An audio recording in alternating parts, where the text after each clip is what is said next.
Happy Friday, everybody. I'm Chris Gore from Film Threat. This is the Film Threat Livecast on a Friday. Today, we're going to talk about Black Adam. It's in theaters.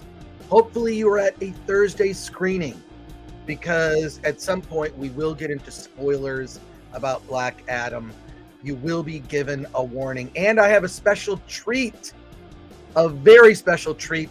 Someone showed up to the screening that I was at the AMC Burbank 16. I have the video and I can smell what he's cooking. Also, the Pez Outlaw, an indie documentary that I think you need to check out. We'll tell you all about it. Also, Alan Ng has his report from the Newport Beach Film Festival, and we have people coming on the show today. I always like to bring you filmmakers. So we have the director of Slashback, an indie horror film, Nyla Innuksuk. I'm gonna mispronounce the name, and my apologies. I will be corrected. Also, we have Gwar. That's right, the director and producer behind This Is Gwar, the documentary, and members of Gwar are going to be on the show today in 2 hours. That's at the end of the show at 11 a.m. Pacific time, 2 p.m. Eastern time. Whatever time zone that you're in. I know we have people who watch the show internationally. Thank you for joining us on a Friday. Let's get going. It's time to get started. Come on, let's go.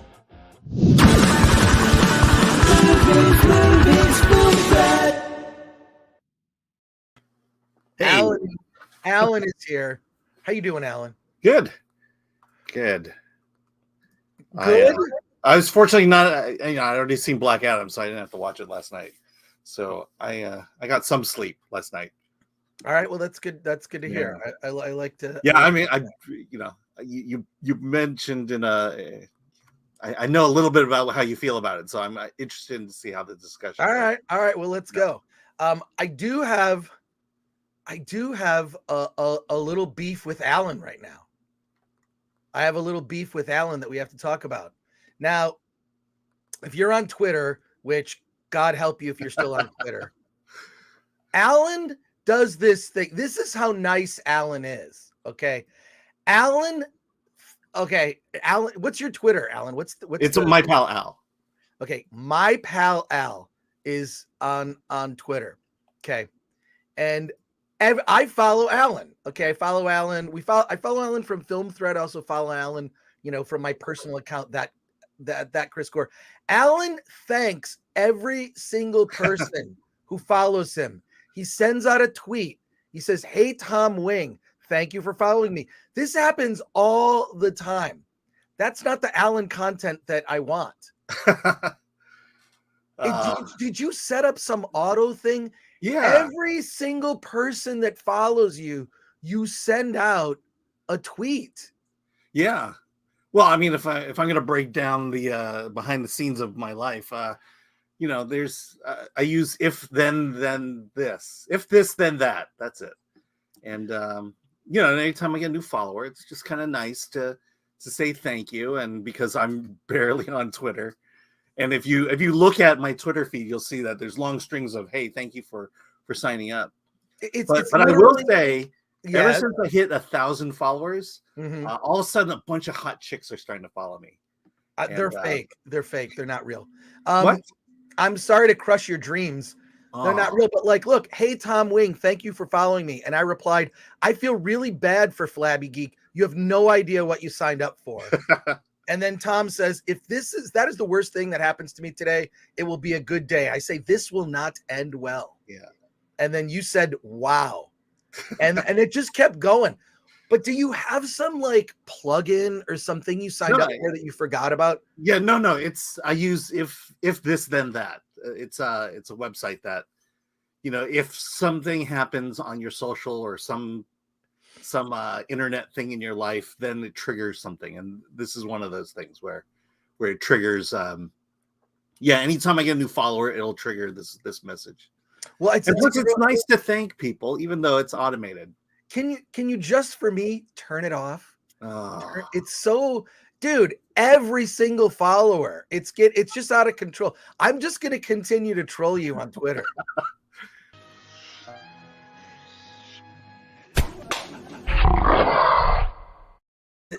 That's what you're gonna get from me. That's what you're gonna get from me. Yeah, you're just jealous that you're not getting the hot chicks like I am following you. You know what? Twitter, I like to post and ghost. I'll say something, but then I'll go and I'll check in and I'll see all of the people that are now following Alan. Oh my God. Let's see who's in the chat before we kick things off today. I have a lot to say about Black Adam. And I think you're going to be surprised. Craig Wilson is here with $10 super chat. Thank you for that, Craig. Hail FT. For those of us who couldn't make it to Tucson, when is Attack of the Doc being released and how can we watch it so you receive compensation? Looking forward to it as much as Drinker's Drake film. We are currently arranging the release of Attack of the Doc. I should probably do a video on this and a post and pin it because it is the number one question I get. When is Attack of the Doc coming out? And just in the wake of G4, going away, I don't want to just like rush this movie out because while we do touch on the new G4, there is commentary in there about it. It's not what the movie is about. Right now, we have submitted to a couple major film festivals, South by Southwest and Slamdance. We're waiting to hear back. We are also working on the Blu-ray. I recorded this week the commentary, both for the movie and for the deleted scenes. We're compiling the deleted scenes and Easter eggs we want to put on the disc. It's going to take us a couple months to finish the Blu-ray. And we're going to set a release date because I do have distributors looking at it. Now, the priority is the backers. If you were a backer of the original Kickstarter or our Patreon, you will receive the movie before everyone else. But what we don't want to do is tip our hand and put the movie out before commercial release. So once we lock a release date, and I should know the release date by December, when the exact release date is, it's going to be sometime between around then or the 24th of April of next year. That is the window that we want to release the film. But my hands are kind of tied from the standpoint of the film festivals. I can't put it out before it plays at this festival. And those festivals are really important for getting the word out, for helping people know about the film. And also I want to really put like a Blu-ray that's like, there's going to be 20 hours of extras on the Blu-ray. Don't ask me how. But it's going to be crazy. It's like we're taking like a podcast that we were doing during it, where every single interview. So I know it's a long answer, but in December, I'll be able to announce a release date. So Craig, thank you for that. And there will be a way to buy it directly, and it will be like all platforms. Some maybe some not, but like, we're looking at like Apple and just wherever you buy your VOD. God, I am long-winded. Cut me off next time. Well, I mean, it'll be fun to either go to Utah or Austin to Luther Talbert's a member, and by the way, there's going to be some great member content. If you're not signed up as a member today, let me share screen right now. One of the things that I like to do is I like to give stuff away for free. I just love to do it. So if you are a member, I have 2 copies of the Blu-ray for I Love My Dad. We're going to be giving it away only to members. So there'll be a giveaway, and you'll find out later this afternoon how you can get one of the 2 Blu-rays that I have to give away. I just watched this film again yesterday with my friend Bobby Schwartz, who cringed throughout the entire film. So members, if you're a member, pay attention. There's going to be a post for members only to tell you how to win a copy of the Blu-ray for I Love My Dad, which is one of my favorite comedies of this year. I would say up there with Weird. I haven't seen Weird yet, but from what you told me about it, it looks pretty good. So yes, there are advantages to membership. Giveaways, exclusive videos, Alan memes. Lots of Alan memes. We have a new Alan meme. I haven't even seen this yet. Glenn, should I play it? I haven't seen it yet either. Should I play it? This is going to be for when Alan has something to say. When Alan has something to say, we're going to call it Alan's Corner.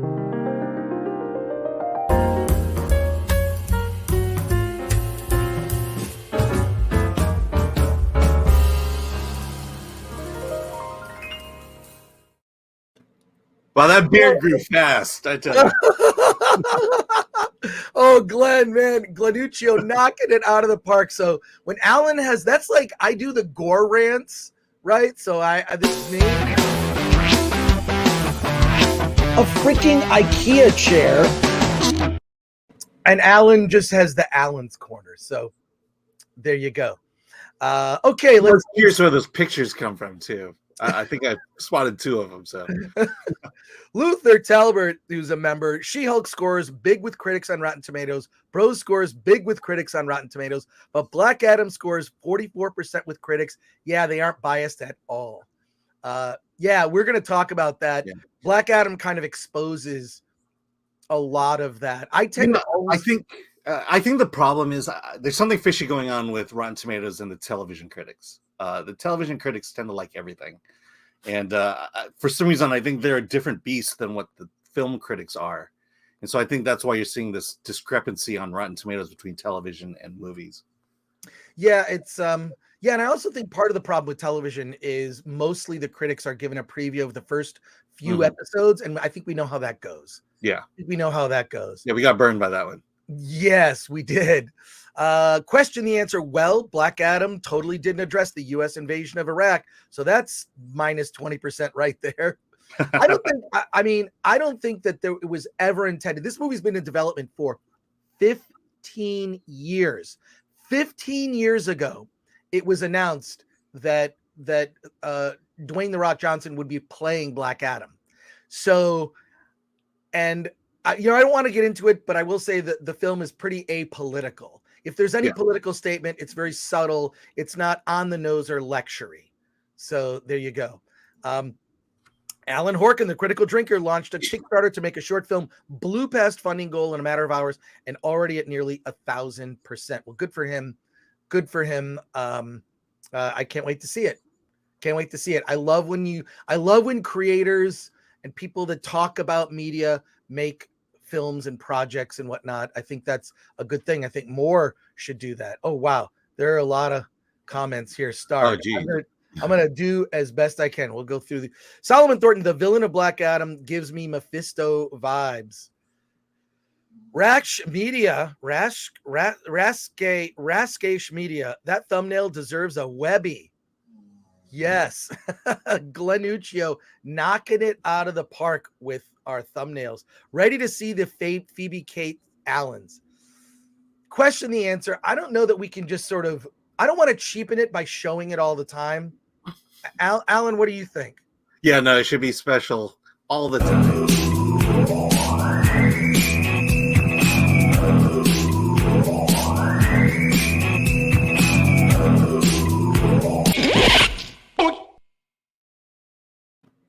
You knew I was going to do that, right? Yeah, I knew you. Once I start speaking, I'm going, just talk and let him. Oh gosh. Spidey Sensei 72 is a member listening to Angry Joe Black's Adam review, and it sounds like an unintentional comedy. We're going to get into it. Adam, smash that like button. Let's see. Black Adam matters. You can take that many ways. Yeah. Adam, I feel like you're going to have to agree with me on Adam Smasher and Cyclone. We'll talk about that later, but I'm pretty sure you're going to agree with me on that. All right. Oh, look at this. We have new members. Mondo Spieler became a member. Question the answer became a member. We appreciate that. We did that one? Yeah. Adam Nowakowski, has anyone wondered who sings the Film Threat jingle? Sounds a bit like Chris. It was actually someone I hired on Fiverr. I literally was like, okay, the Film Threat opening, and we use it for the podcast in audio, and we use it, of course, on video. And I this like literally in 2016. I hired someone off Fiverr for $40, and I should just say movies, Film Threat. That's it. Keep it simple and, kind of give make it sound sort of a little bit punk rock and like a simple jingle. And but it isn't me. It is not me. Bull boom bap. It's nice to thank people, even though it's automated. No, it's not. It's automated. Alan. Valerie Okay, I Walker. get it. I saw it last night and died from all the cringe. There's some good things and bad things about the movie. I wouldn't mind seeing a Hawkman movie. Okay, we'll discuss it. I feel like we should just launch in. I'm going to do non-Black Adam. Yeah, why don't you do that? Okay. Red Terror 1978 says, Alan, I expect my thanks any second now. Did you get followed by him? Probably. I think you'll get your thanks at least within 10 minutes. Henry back to play for $9.99. Thank you for that. Hail. If it wasn't for Alan's movie reviews, he'd be the best movie critic on YouTube. What? I don't get that one. I think maybe I think he's referring to you. Critic. I think if it wasn't for my reviews, you would be the best critic on YouTube. Yeah. And Bad Andy says, won't you be my neighbor, Alan? BMO better. Release the Gore cut. And there you go. All right. Question the Answer also says, Andor getting better and better every week, still getting zero attention. Disney Star Wars really shot themselves in the foot. I really do think that there is a, in addition to Marvel fatigue, I think there's just Star Wars fatigue. There have been, I feel like, I know all of us have felt kind of burned by how the Star Wars franchise has been treated by Disney. I didn't even watch Andor. I thought, well, it seems like every third episode something happens. So I'll watch 7, 8, and 9, episodes 7, 8, and 9, kind of binge it all at once. But Question the Answer, that's encouraging to hear. I will watch it, and we'll do kind of a season finale wrap up review. How about that, Alan? Yeah, although, we're only halfway through, so it'll be a while. I will also say in the comments, there are a lot of people who do appreciate the slow burn, that it's not bothering them. And so, it's a matter of taste now. But I think objectively, it's probably the best Star Wars thing out there so far that Disney Plus has put out. All right. And Vicky Greenleaf is asking that you reply to her emails. What? Vicky Greenleaf is asking you to reply to her emails. Okay. Just, it's so funny because if Alan, this is the thing. I don't know. I am Captain Zero Inbox. All right. Zero inbox. I don't want any emails. If there's something, that's my task list. Alan's inbox is clutter. I know, because if someone doesn't email, if Alan doesn't respond to an email, guess who has to respond to it? Am I wrong? All right. Yeah, Alan, you're not wrong. Okay. Yeah, well, I'll get on Vicky. I'll get on that. Yeah. She's just emailing you, or like, she's online? Yeah, she's messaging me going like, Alan doesn't respond to me. I'm doing, I'm publicly shaming you for your terrible email. I just like, now look, I know those looking at this, and it's like, okay, because she's asking about a review for a guest we're gonna have next week. Yes. Yeah. All right. Just make sure to reach out to her. Anyway, I'll reach out. All I'm saying is, I know, and I also email, like, if you are here and you email me, I respond, but I'm usually very terse. So if you send me like a really dense, long email, I'm just going to go, what's the action item? Like, what do you need an answer to a question? What can I say? So I answer all my email, but I'm not very conversational. Yeah. See, I feel like I have to put energy and time into giving a thoughtful response to every single email. You don't. And so that becomes overwhelming, and then I stop doing it. No, do what I do. I literally have a file. It says recurring communications, and it's the 25 responses to the most commonly asked questions. Yeah. And I'll cut and paste those. It's usually like, how do I get my film reviewed on Film Threat? And it's really simple. You go to filmthreat.com/submit. There's a little button at the top that says submit. You submit your movie to us, and it goes into a queue where it's thrown out to our bullpen of writers. There's about 30 writers. And if they're interested, if the description of the movie sounds interesting, or they might like it, like it's science fiction, fantasy, horror, or a documentary about Pez, then one of our writers will snap it up to review and post it on the website. Everyone who follows Alan, unfollow today, refollow tomorrow, break Chris's Twitter feed. Oh my God, please do that. Please do that. I want my Twitter feed to just be, thanks for following me, from Alan. Thanks for following me. I think it's a great idea. Do it. Shelby AC says, Chris responded to my email once in literally 9 minutes, faster than it took for my kettle to boil. I do, because you know why? Because I don't want any email in my inbox. So it's not, I'm like, and I make up for my short emails by being incredibly long-winded here and talking too much. So thank you, Shelby AC. I do respond, but I'm like, I'm like looking for like, how can I help you?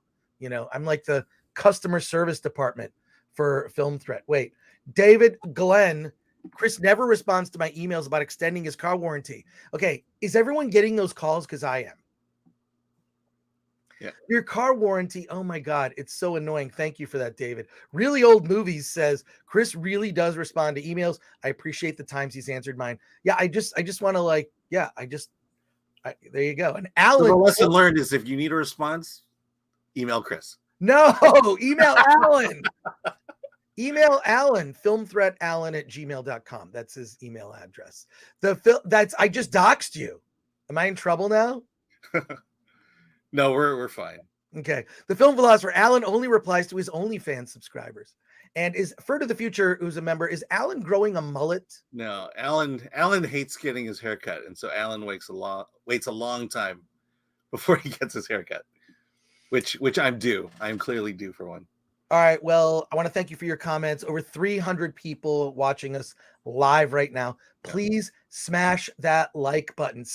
If you're not subscribed to the channel, please subscribe. Oh, wow. And listen to Caesar. Humans, why are you not reading Film Threat magazine? You filthy humans. You should know your place, and your place is to be reading this magazine. Yeah.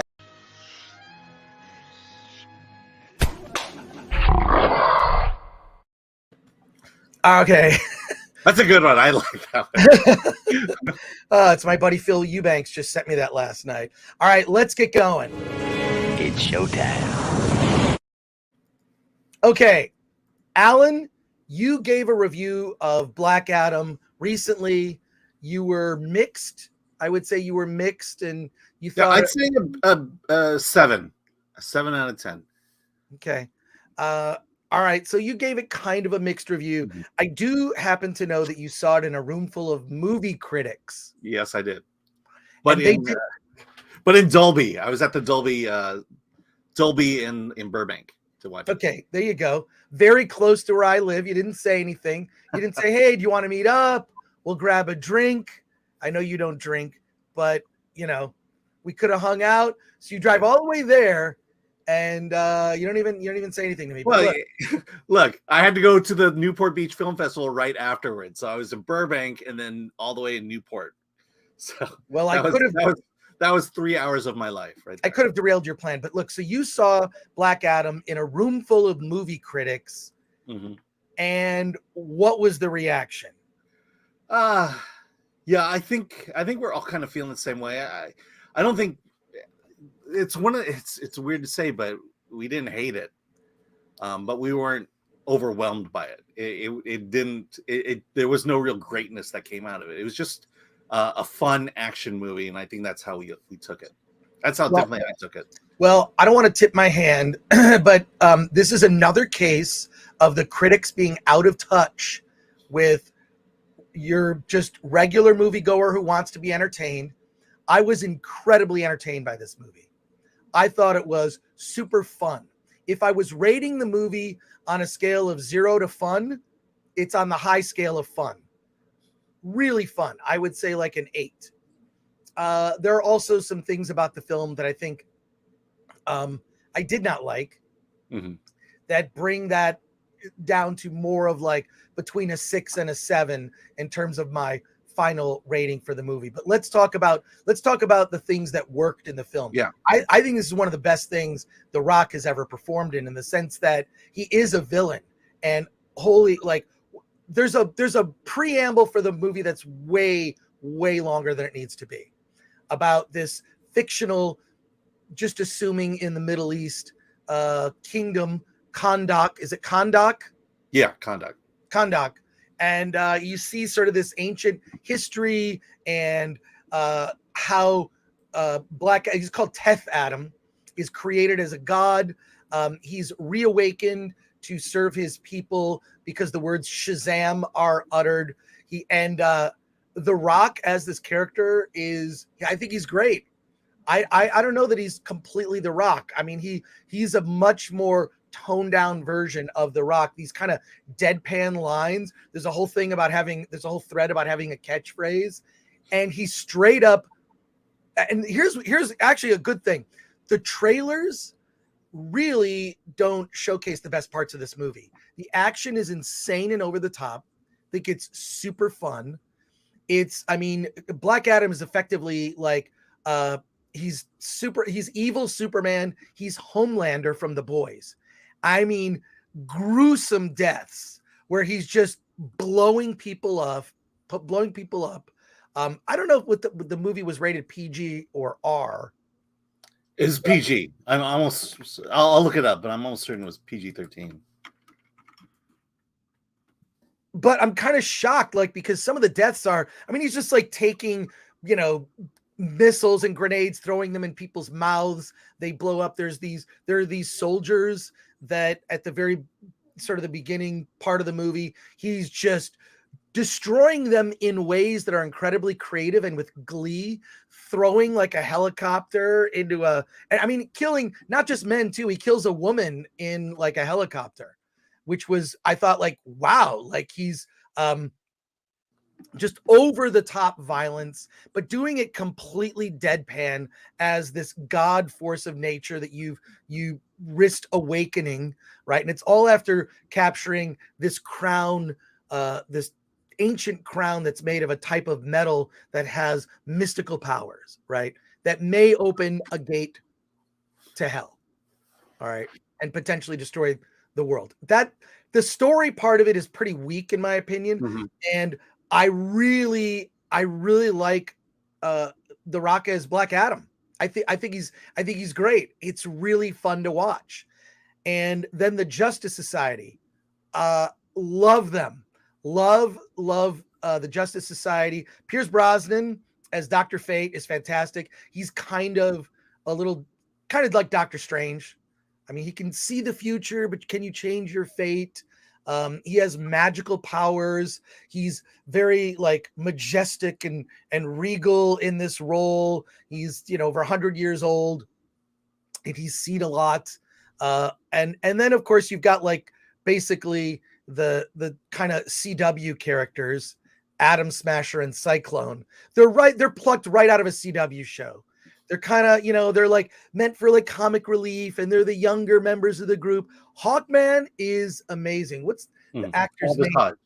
Aldous Hodge is so good. Yeah, as this character.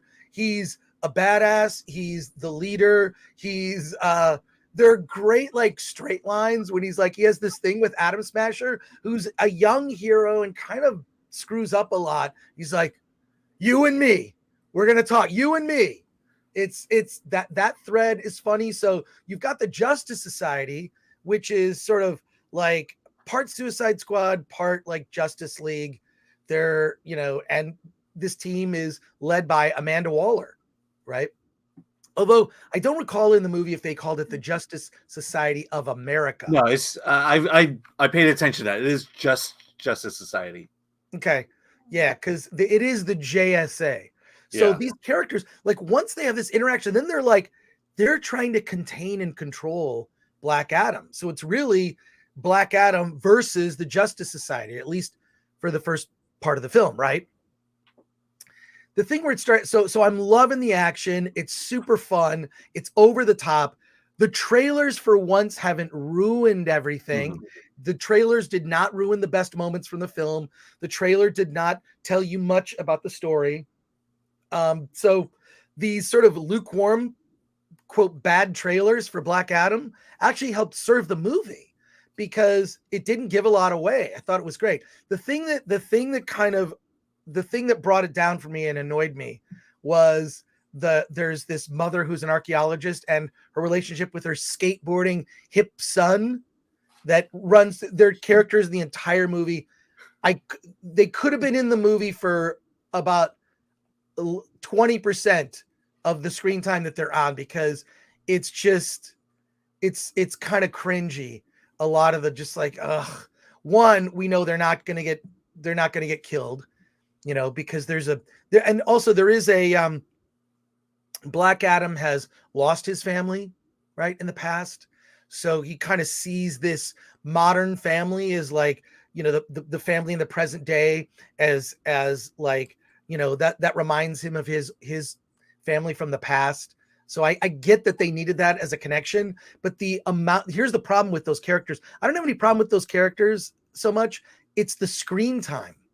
They have so much screen time that it takes away from it. Like, so what was the character's name? Sarah. She. I got it. Actress's name. Yeah, Sarah Shahi. Sarah Shahi. Shahi, yeah. And her character's name is Isis. What? So there's that. No, her character's name is Adriana. Adriana. It says Isis here in the cast. I don't know why it says. Maybe that's a different. I think that's a different. I'm sorry, I got it mixed up. Oh yeah, she's done other work. She was in Person of Interest. That's how I knew of her. There you go. But I feel like those characters kind of dragged the film for me. In addition, an incredibly weak. The story was pretty weak, with the exception of the origin of Black Adam. I thought that was very well handled. You kind of see the pain. You see where he's coming from. Even though he is, quote, a villain, he is the protagonist of this story. So he does bad things, but it was great. It was like seeing I like Homelander and The Boys, and this is basically the Homelander movie. So on the positive side, that was super fun. All the things that he's doing, like the whole, like how he can't really get the idea of a catchphrase right, and this kid is trying to school him into what it's like to be a superhero. Like, here's what you need to do, and it is solidly in the DC universe, which I love. So let's well, I'm just gonna say, it sounds like you felt the same way I did. You just enjoyed it more. Here's why I enjoyed it more. I wasn't in a room with a bunch of film critics. Okay. That's why I enjoyed it more. And when you look at the critic score, and Ryan can help point this out, and last night we were talking about it. If you had a Marvel logo in front of this movie, the critics would have loved it. Critics would have loved this film if there was a Marvel logo in front of it. But the critics have something against DC. The other thing that I will say to you is, before anyone asks, the movie's not really woke at all. Nothing. Yeah, no, other than maybe like some race swaps of characters, which I didn't really care about because Hawkman's always been to me kind of a minor character. Cyclone, I wasn't even aware of Cyclone. Might have come later in the Justice Society, but like there's nothing particularly woke about this film. Yeah, I mean, really focused on fun. I would say, one of the big things that I assume this is a Muslim country, and then you have Atom Smasher come in, who is clearly Jewish. That's not brought up, and you would think that they would call that out, and they didn't, which I find personally refreshing. No, I like that it just didn't. You know what? This movie's sole purpose was to entertain the hell out of you for 2 hours. And it did that for me. So if I rated it on a scale of fun, it's a 9 for fun. As a movie, it's like a 6.5, right? Yeah. And mainly because of those flaws. I'd probably lower it a little bit on fun. I mean, that's all this movie is. It's fun because as you said, the story has a lot of weaknesses in it. The side characters, Atom Smasher and Cyclone, inconsequential. They could have been eliminated from the story altogether, and you would never have noticed it. And I agree with you. Hawkman and Dr. Fate are the best things about this movie, and I would love to see a movie with both of them. Not sure we're gonna get it for other reasons, but they were great. I love that interaction between Pierce Brosnan. No, we will. We can discuss that. Yeah, we can discuss that when a certain graphic shows up. We can discuss it. But look, it's I think that the thing is that my expectations for this movie were also pretty low. Yeah. My expectations were low. And so that was helped. The other thing that was helped was packed movie theater at the AMC Burbank 16. And it was packed, and it was in the IMAX, right? 7:30 p.m. IMAX show, I'd say 90% full, 90%. And just enthusiastic crowd. That the super fans are going to go there. And this theater, the AMC Burbank 16, if you do live in Southern California and you're close to that theater, that has become now the theater to go see films at. And I'll tell you why. It used to be the ArcLight Cinema, the Cinerama Dome on Sunset Boulevard. That was the theater that, like, in fact, they have, like, I saw it once because I was there for to do some shooting for G4 stuff. They have like an entrance for celebrities to go in. That was the movie theater that you could just see just celebrities just going to the movies. And then sometimes they go like, oh, well, my movie's playing here, I will introduce it. So like Quentin Tarantino, a lot of people would go to the Cinerama Dome, introduce the film, and then be on their merry way, or go see a movie. And that was fun. The AMC Burbank 16 has become this now.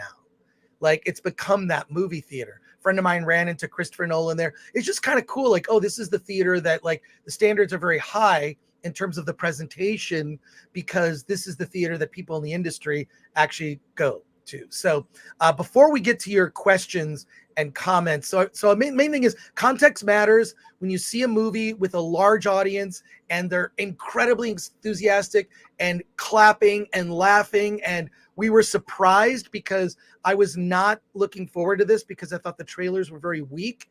And in the end, the weak trailers helped it from the standpoint of it didn't give everything away. Mm-hmm. Whereas it seems like every, big tentpole movie is ruined by the trailers. So good on, really good on The Rock for sticking to his guns with that. Now, really quick, should we switch to our spoiler graphic? Yeah. The other thing, I'll read one last comment.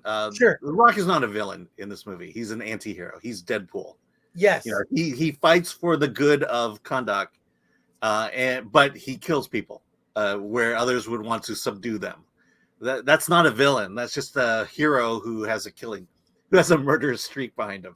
And okay, so let me get to the spoiler graphic here, because I just want anyone who clicks on the link to know that we're in spoiler territory for Black Adam. Where's that? Here we go. There we are. I'm switching things up. Alan. You got to move the logo. Yeah, there you go. There we go. So now we're into spoiler territory with this. And look, the ending. Spoiler, this is your last warning. 3, 2, 1. Okay. Henry Cavill as the Man of Steel, Superman, is in the movie. We see a video message from Amanda Waller, who kind of gives Black Adam a warning, like, stay where you are. You leave, this is your prison, is Kahndaq. Stay where you are. And the man in the red blue tights shows up, and it's very interesting because he doesn't threaten Black Adam. What he says is, we need to talk. Boom, cut to credits. Yeah. It was so fun. In fact, the biggest applause and screams were Henry Cavill coming on the screen as Superman. If DC does not fast track a Superman movie now, they're crazy. And here's what I suggest that they do. Don't care what Twitter thinks about anything. If you're going to make a Superman movie, stop listening to Twitter. Stop listening to woke idiots. The current culture is kind of dark, divisive, and we're living through some very rough times in this country. You know what you need to lean into? Optimism, hope, inspiration, more grounded morality, and goodness. And Superman needs to encompass all of those virtues, in spite of the fact that the current culture does not celebrate those things. You make a Superman movie and ignore all the noise, filled with hope and optimism, it will be huge, because people are starving for it. People are starving to look to some sort of figure, even a fictional figure, that'll say, stay positive in light of everything going on. And I want to remind people that the part of the reason I think that the original Star Wars in 1977 was such a wildly over the top success, unprecedented for its time, is because it stood in opposite to everything else coming out in the early 70s, which was dark, and dystopic and pessimistic and look at movies like Taxi Driver, which I love that movie. 1976, Martin Scorsese. The early 70s was just coming off of Vietnam, a president who resigned in disgrace, Nixon.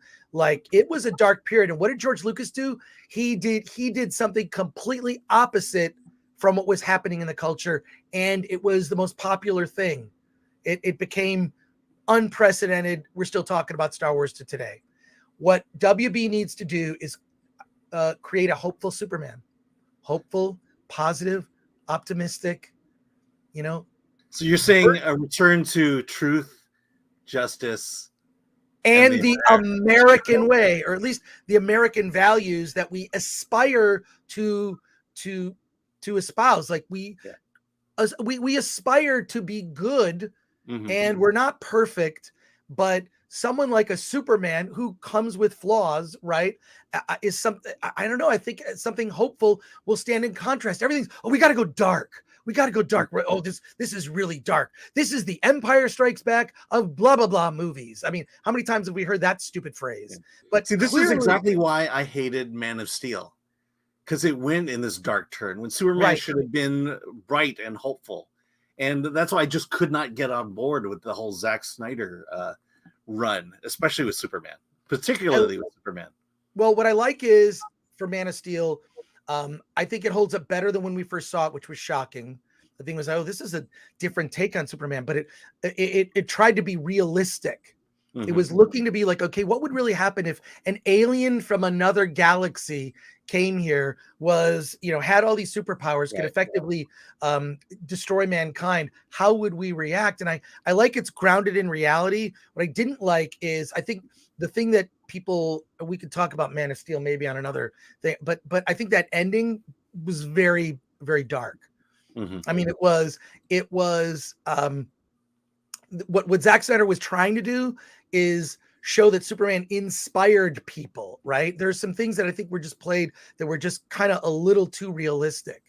In particular, that final battle scene with Zod, right? He could, he could accidentally murder somebody. Okay.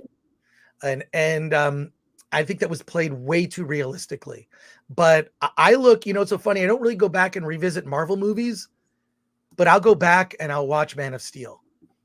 And I'm thinking, wow, I think this movie was ahead of its time and very shocking for people. And yes, it was flawed. I could go down a rabbit hole and tell you really specific reasons I don't think it works. And we may get into that, but Black Adam was super fun, and Superman is in it. And go see it this weekend. I'm recommending it. And it is not perfect. It's, for me, between a 6 and a 7.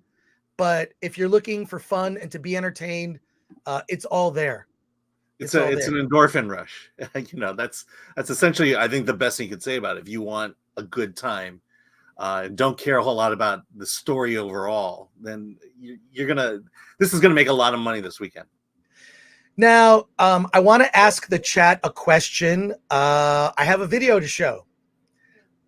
A special guest showed up at our theater. By the way, are you still in spoiler territory here? Do you want to? Oh yeah, we can probably pull that. Why don't you change the banner? Okay. Change that banner. So I'll say this. I was at the theater, and a very special guest arrived, and I have video to show. The video is 5 minutes. I don't think we want to watch all of it, but I promise what we'll do is we will upload this special intro video. But we're gonna look at it for a couple of minutes. If that's okay with everybody. What does the chat say? Yes to show it and to not show it. Play it, says Alan Horkin. All right, we're gonna play just a few minutes, 5 minutes and 9 seconds. 5 minutes and 9 seconds. But here we go.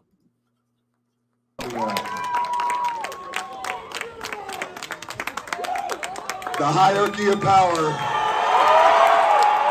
in the DC universe is about to change.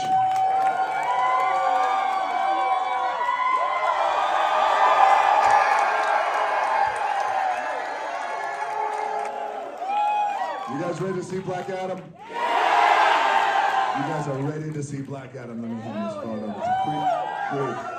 All right, how you guys doing? How you doing? Give me some. Oh, you got the good seat, huh? IMAX right there in front of you. You ready for it? Are you sure? 1,000%, she says. Okay, good. Have fun. I wanted to stop in and surprise you guys and just let you know, number one, thank you guys so much for coming out on this Thursday night. I know you guys are excited to see Black Adam. I'm so excited and proud and grateful that we're going to be able to show it to you. This has been a passion project of mine for the very first time we made the announcement that I was going to be Black Adam. It was 15 years ago. And here we are today, so I cannot wait for you guys to see this movie. When you do watch the movie, I think you're going to love the spectacle, the VFX. I think you guys are also going to love the storytelling and what we wanted to do with Black Adam. We wanted to use Black Adam, we wanted to use this as an opportunity to launch not only one, not only two, three, four, but 5 new superheroes from the DC universe for you guys to enjoy in Black Adam and the JSA. Yes. And what we also wanted to do is we wanted to establish Black Adam, as you guys will see, as the most powerful force on this planet. Because it also sets up and paying homage to the most powerful force in the entire universe, which you guys will soon see. Where's that shirt? Where's that shirt?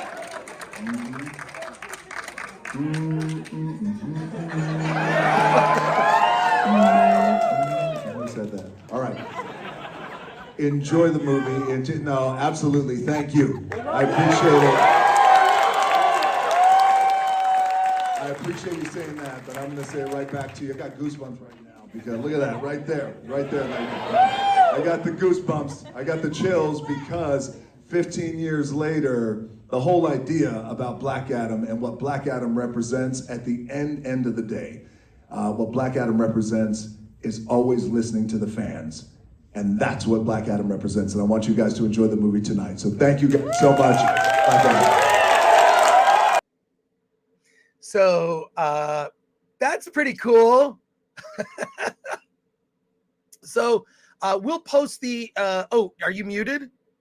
Alan, you're muted. Yeah, what time was that showing? Because I need to start showing up on Thursday nights. 7:30. 7:30. Burbank AM 16. If you get like around the 7 o'clock show, it's fun. When I saw Sonic 2, you know, the director and some people from Sonic showed up to that screening. Like, it's just, because it's so centrally located in Burbank, like that's like Warner Brothers is like 2 miles down the street, not even.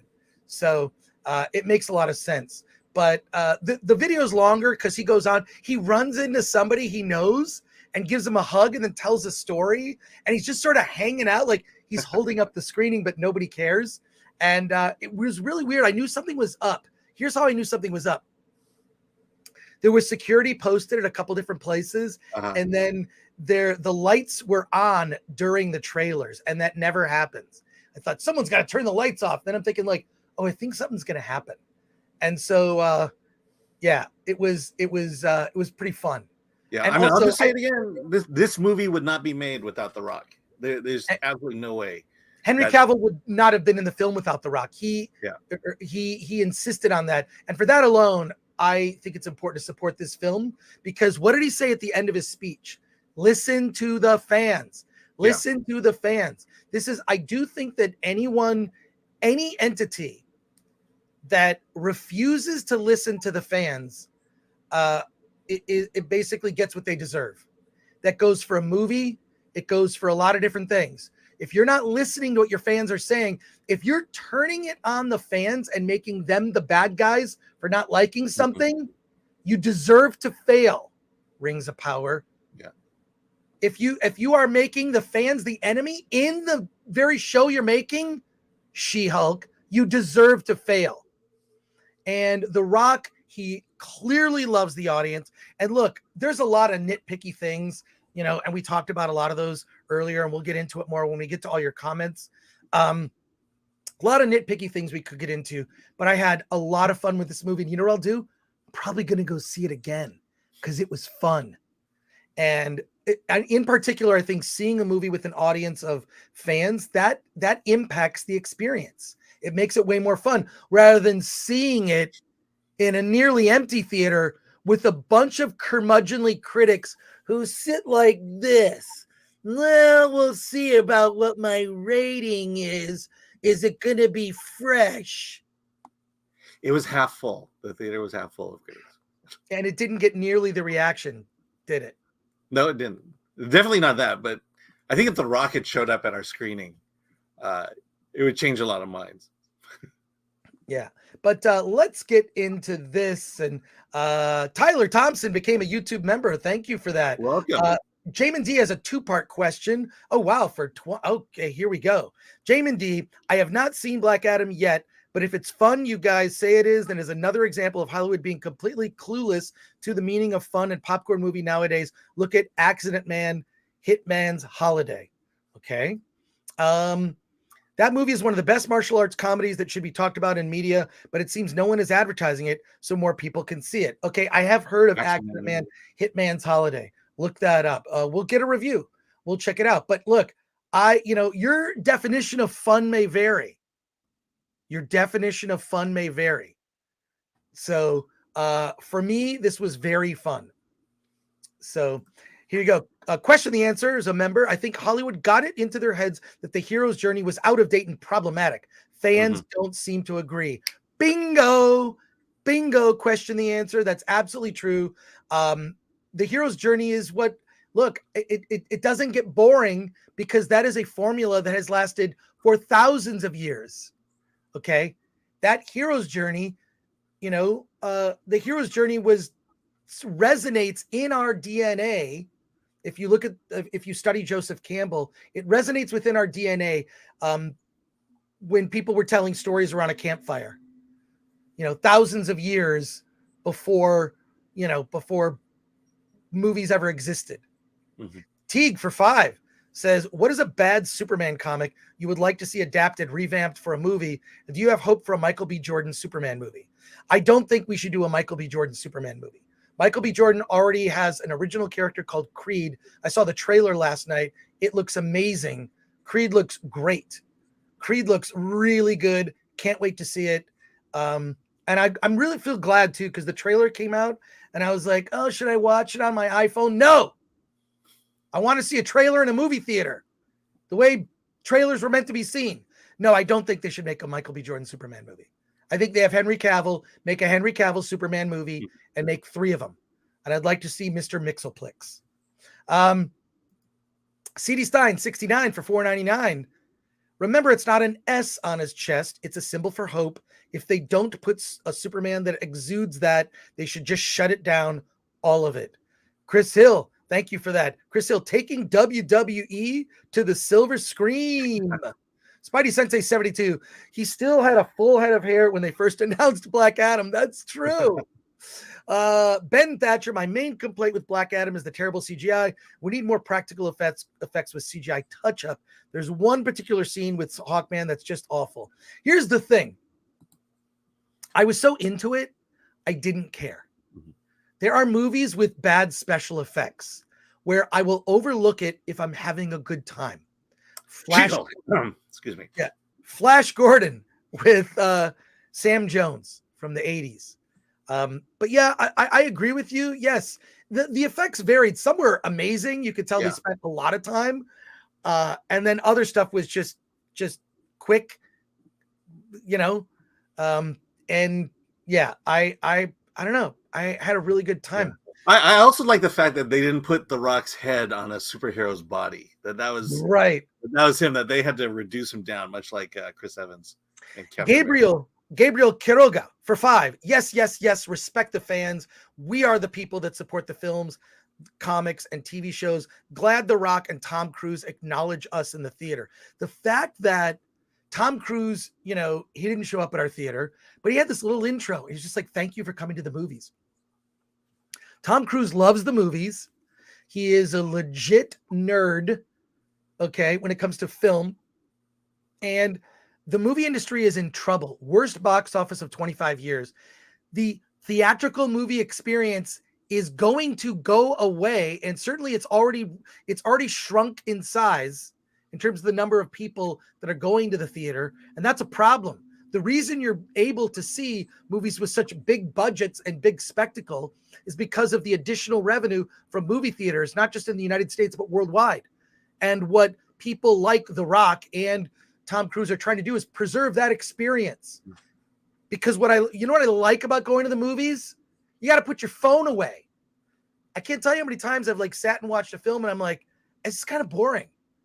It's kind of boring. I can like look at my email while I have this movie on, and I shouldn't even be thinking that.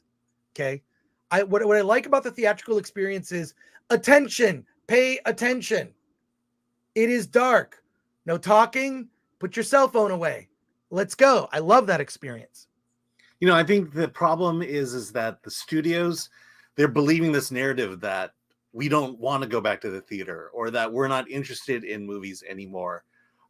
When they don't realize is all you have to do is put a good movie up there and we'll come and see it. Maverick should be that example. And probably this movie is going to be that example, that just tell a good story that doesn't preach to us and we'll come back to the movies and give you our money. The Chicago box fans are like puppies. Pet us and we love you. Yes, exactly. Solomon Thornton. Also, the Black Adam score was epic. Question the answer. If you don't watch something purely because of the actors and creators' politics, you will never watch anything. LA is overrun with these people. Mm-hmm. That is true. But I will say this. There are more that are quietly different than you think. And I also don't believe that many of the people that sort of speak woke, I don't even believe that they believe half of what they're saying. They're saying it to remain employed. Yes. Because it's popular to say. Alan, would you agree? I would absolutely agree. So, and Aaron Rosenfeld, if you use IKEA furniture in your show, you deserve to fail. Yes, that should have been added to my... No, I think the point was IKEA furniture on spaceships is not appropriate. You can have it in your dining room, in your living room, but just not in your spaceships. Rick T, Chris is absolutely right. Audiences are starved for goodness and uplifting movies. See the reaction to Top Gun Maverick. Yeah, #1 movie of the year. Alex Zorba saying American Way is toxic and racist now. Yeah, it's unfortunate that people think that. I don't agree. Having an American flag in front of your house is now racist. Well, try to stop me. Matthew Hammond for $4.99. I'm upset we will not have Gilbert Gottfried's voice as Mr. Mixoplex like he did in the Superman animated series. Yeah, that would have been great. Superman says truth, justice, and the American way in the new animated DC film, says the Chicago Box. Kids need hope. Don't ever forget that. Dave Filoni quoting George Lucas, says Sassy77. Yes, lean into this.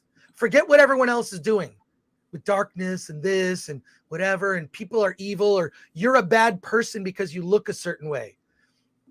You know what I used to call people that thought someone was bad because they looked a certain way when I was a kid? I know exactly what we called those people. But the standard is so low now for using certain types of words that we're just all that. The fans are racist. The fans are bigots. The fans are sexist. You're not doing your job if you're not doing your job if you're not resonating. If you're not resonating with if you're not tapping into something within people that is hopeful, that inspires them, that changes things for the good, that's a mistake. And that's God, we just live in this dark time. This is why I think that young people are struggling so much with depression and so many problems with is what do they look up to? Even our political there's no political. When I was a kid, even there were political leaders that were inspiring, that said positive messages, that rallied people to be united because we're all Americans, no matter what we look like, no matter where you came from. If you have an accent, who cares? American, I'm with you. Why is that not the spirit today? You're a bad person. You're a terrible person because of the way you look. I know what that's called. Stop it. And don't and push back against people that think those things. Mhm. Point out the hypocrisy. The sound of one man laughing. You guys sold me. Daughter and I will see Black Adam. I just think it's fun. You will have a good time. The Watt Biscuits. The only positive to using IKEA furniture is it brings out Chris's fury. Inappropriate use of IKEA furniture. Shelby AC, exactly. And it's okay to be a proud American too. Look, Absolutely. there is not a nation on this planet that doesn't have events from their past that are, quote, problematic. Okay. Every single country. I mean, and that's just a fact. But we live in the present. And I'm not going to judge you by something your ancestors did that was horrible. I will judge you by the content of your character. Something that I think is very wise words worth living by. So, yeah, Jamie, if the MCU had more volleyball beach scenes, I might like it. Ferd the Turtle 21. If I want intense storytelling, I'll watch a Nolan movie and love it. I like Chris Nolan films. Sometimes I just want some dumb action and fun. That's what this is. It's dumb action and fun. Don't even bring your brain with you. You won't need it. Hence why I unironically love Transformers movies and feel no shame for it. It did have kind of a Transformers vibe, I think, like in terms of its over the topness and simplicity of story. So there you go. The red web slinger. Stop listening to woke idiots. Chris Gore. Oh wait, I must have said that somewhere. Yes, you did. You said it like 20 minutes ago. Spidey Sensei 72. No one should listen to Twitter ever. Solomon Thornton. That is why I want to see this film. The Rock is listening to the fans. That is what Hollywood was founded on, giving the fans what they want. I will see as a wrestler, that's the key. You always have to listen to the fans, especially the ones that are in the arena with you, and you play off of those fans and you give them what they want. That's the core of what wrestling has always been about. Yeah, I just I want to reward people that like. I saw Top Gun Maverick 3 times in the theater. Hollywood needs to look at this data and say, hey, here are the types of films that are failing. What do they all have in common? Here are the films that underperformed and should have done well. What do they all have in common? Here are the films that all succeeded and were don't look at the critic score on Rotten Tomatoes. I feel that's always been compromised, right? And there are certain critics I trust. I'm not saying all critics are bad. Some of my critics, are my favorite people. They might be on a live stream. Oh, there you go. But and we should answer this question at some point. The world will never know. The world will never know. Yeah, exactly. Look at this. Alex Zorbit was exactly what it was supposed to be. A good, fun comic book movie. A blast. The film philosopher. The problem is that Hollywood is run by people living in mansions in gated communities who shop at Erewhon and buy $15 coffees, a complete bubble. That I believe 100%. And me sort of coming from the Midwest, Michigan, from Detroit with a highly tuned bullshit detector, I remember coming to Hollywood and think, oh, these people are kind of batshit. Like, this is weird. Like, people are here, like, and I began to notice like a personality, I can spot it from a mile away, the climbers that just want to use me and or whoever to get to the next rung on the ladder as they, work their way to the top or fail their way to the top because they're willing to compromise their values. So there you go. Scott says, nipple man, the G is silent. I saw what you did there. Thank you for that.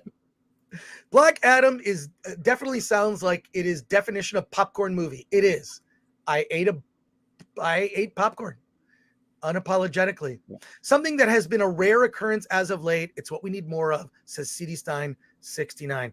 Fun and no preaching, something we don't get enough of these days, says Justin Simone, Star Wars Marvel purist.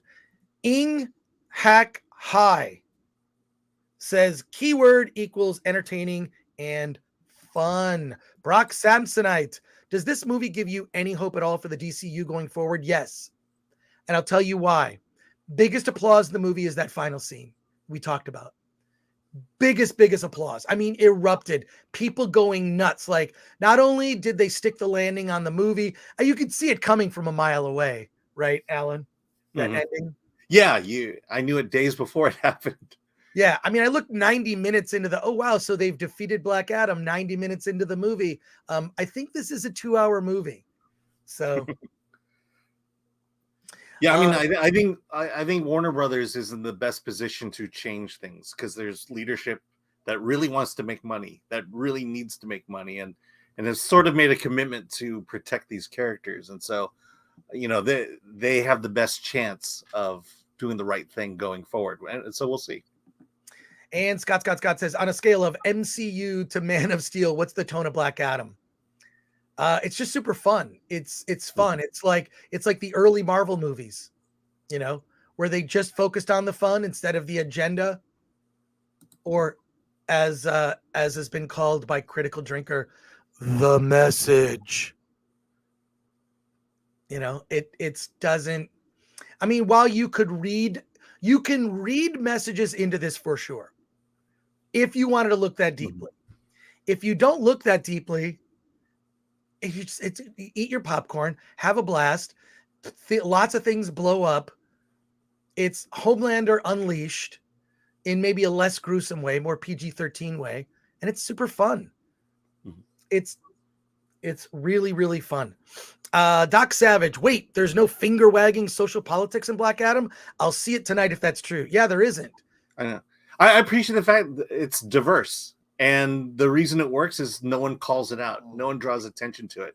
And Viola Davis, Amanda Waller, she is objectively the second worst villain in this entire movie. And no one calls out, it's because she gives a great performance. So, yeah, I love Aldous Hodge as Hawkman. I don't know, and I put it right up there with Nick Fury. I don't care what color he is. Just give me a good character. Well, an actor with gravitas. He has a gravitas. There's sort of something mysterious about him. We don't get an origin. It's just they're the team. They've been working together. They kind of, there's some people that maybe are new on the team. It's like, all right, we have a job to do. Let's do this. And he's great. I mean, he's always been on that precipice of being the lead. It's like he just needed something to push him over the top. And I think this does it absolutely. And I think this could launch him into lead actor territory. Yeah, he knocked it out of the park. So not just and Black Adam, I think that this is the most measured performance by The Rock. He really cared. You could tell he cared, not just for showing. He was in character. He knew what the character needed to be, and he stayed in. He didn't turn into, he didn't pull a Jim Carrey on us, basically. Exactly. And he was just like, some of the deadpan stuff from him was just amazing. So, Doc Savage, see it tonight. You'll have a good time. Question the answer. Adriana is ISIS. Yep. Okay, maybe they're setting something up. Question the answer. Sounds like they stayed fairly close to the comics. From what I understand, yes. A friend of mine who knows the comics very well said they stuck close to the comics. My friend Kevin Rubio is here. Always good to chat with you, sir. The action sequences are not original. Fair point. But they are well produced and choreographed. Agree. Pierce Brosnan is the standout, and Dwayne Johnson is always magnetic on the screen, and you do see his passion. Yeah, he cares. This is a guy that cares. And I did interview him once. If you go to our community tab, I think I interviewed him a couple times, actually. It was another movie I interviewed him. Nicest guy. His off-camera, he's great on screen. Off-camera demeanor, when he's not even on, the camera's not even on. He's just a super nice guy. And it's almost like I was intimidating, how personable and nice he is. He cares about the person that's sitting in front of him is the celebrity, not him. That's his attitude, having met him. I think it was for Dune. I think it was for Doom that you. Doom, yeah. I dug up a channel that posts a bunch of my clips, and I just shared it on our community tab. You can see the interview I did with him years ago for Doom. Kind of funny. But yeah, back in the old G4 days. Oh man, the film philosopher, The Rock will run for president. Mark my words. Not according to his TV show. Yeah, but I mean, I will say this: like, there's almost no one in politics speaking positively about the future of this country. Do you know what that means? How that can how that thing can inspire what they call the bully pulpit, right? You can say something. I believe that Obama understood this. Right? There are leaders who understood that what I say really matters. And in my opinion, we're going through some dark times. Mm-hmm. There are few, if maybe zero, political leaders that at least speak positively, that get attention and traction. Because the thing the thing that seems to always get attention is this darkness. This pick your protein, stay in your bug home. No, not going to do it. I don't know if you remember, but when it was McCain versus Obama, he showed up at both the GOP and DNC conventions to just offer a word of hope. We don't have that now, and it's affecting people. Some positivity about this country and what we've accomplished in the past and what the possibilities of what we could accomplish in the future. I just think I really just think it's money and politics, and it's power, money, politics, and power. Politicians don't feel obliged to follow the wishes of their constituents. They follow the wishes of their donors. Simple. And that applies to both sides. Absolutely. They listen to donors, not voters. That is the place we are. I know, I don't talk about politics too much if it comes up, but this movie reminds me, yes, a more hopeful time, just a fun popcorn blockbuster. The president of Idiocracy, says VDR.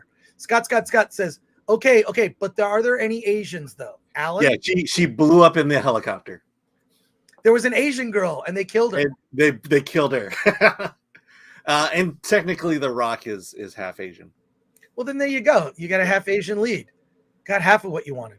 Want biscuits. This is like when my son says, it wasn't terrible. My standards are so low, I consider that a big W.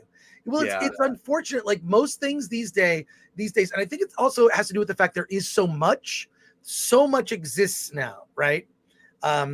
Streaming, this service, whatever. I got a so-and-so's password. This is at the movies. I'll wait for streaming. Like there's so much that a lot of it is just baseline, Well, that was a 5. It wasn't bad, but it wasn't great. That's most stuff. But boy, was this fun. I had a good time.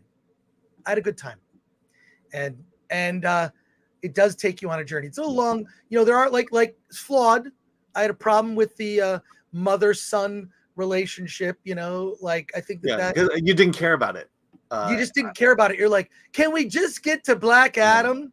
And even the backstory and the lore, I just didn't care about it. And I wish the movie was a 9. I mean, I'll go with the 7, but I really wish it was a 9. Mm-hmm. Doc Savage for 2. Another thank you to you guys for promoting RRR. Thank you, Doc Savage. Love your profile pic too.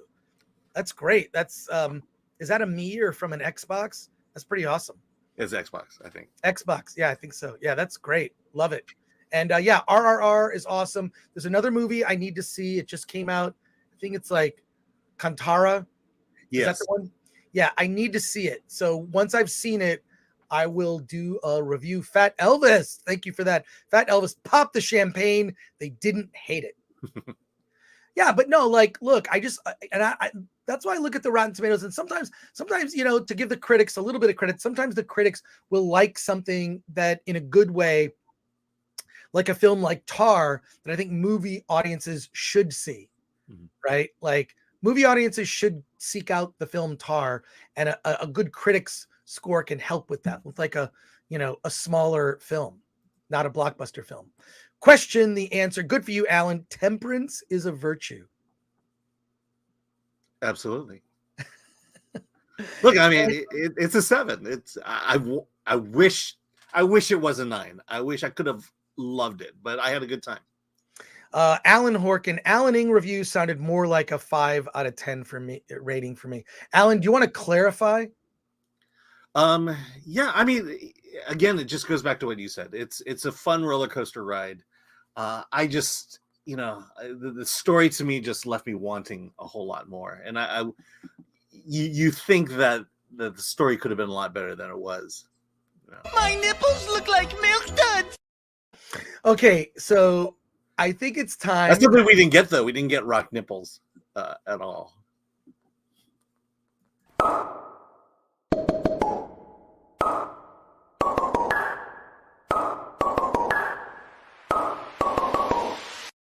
See, that would have made it a 9 if Black Adam had done that. Well, let's okay, so Black Adam, there are thoughts. I enjoy hearing your thoughts, appreciate it. So I'm sure we'll talk about it a little bit more next week. We'll talk about Black Adam a little bit more because I do want to now that more of you will get to see it and hopefully come to the same conclusion, and you'll have a good time going back to the movie theater to see a movie, which is a lot of fun. Now, Alan, you attended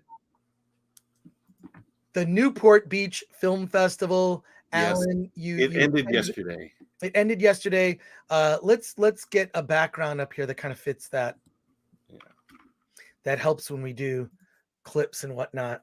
But Alan, why don't you tell us a little bit about highlights from the Newport Beach Film Festival and some of the movies that you saw? You saw quite a bit, quite a few films. So let's launch into that.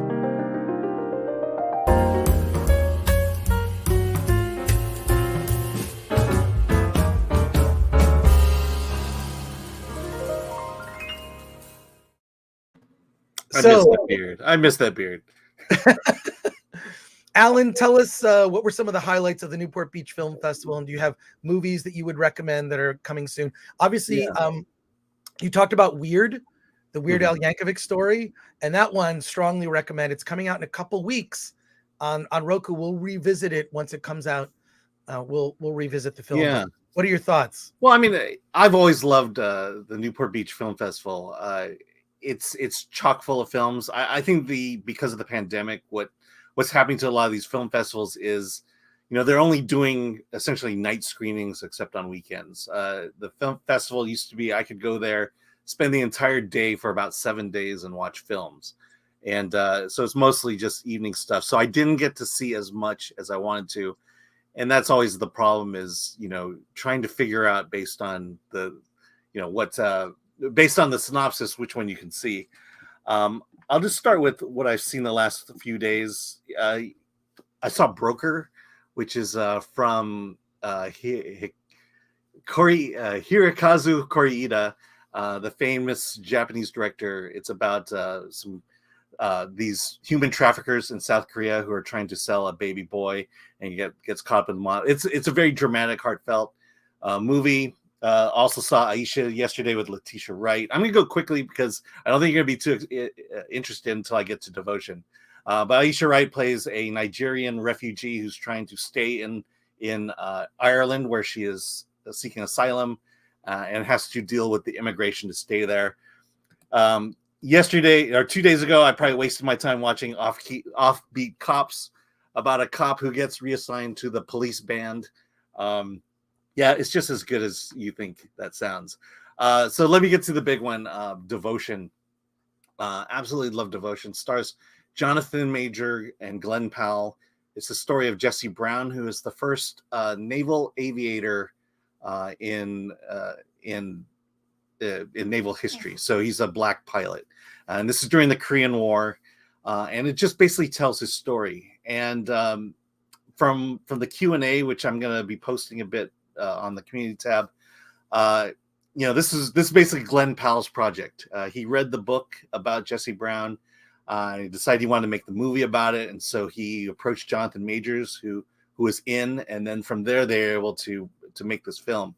And you know, it takes place in the Korean War, and the reason I mention that is because this movie really is about not only what it took for Jesse Brown to become a pilot, to overcome obvious racism of the 50s at that time, to just finally reach his goal and be and serve his country.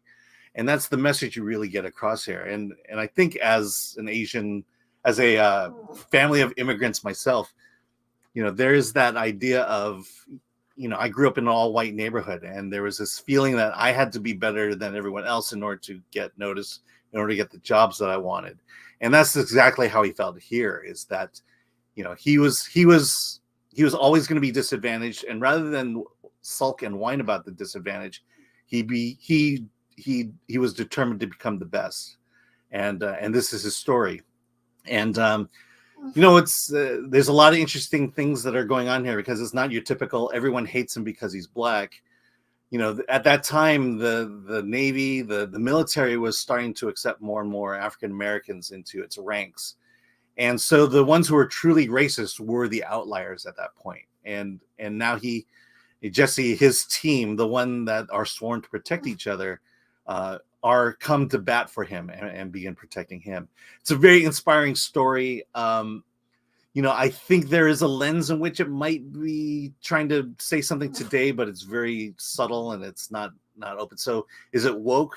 I don't think so. I think it's just a straightforward telling of Jesse Brown's story, and really bringing out the struggles and the challenges he had to be who he was.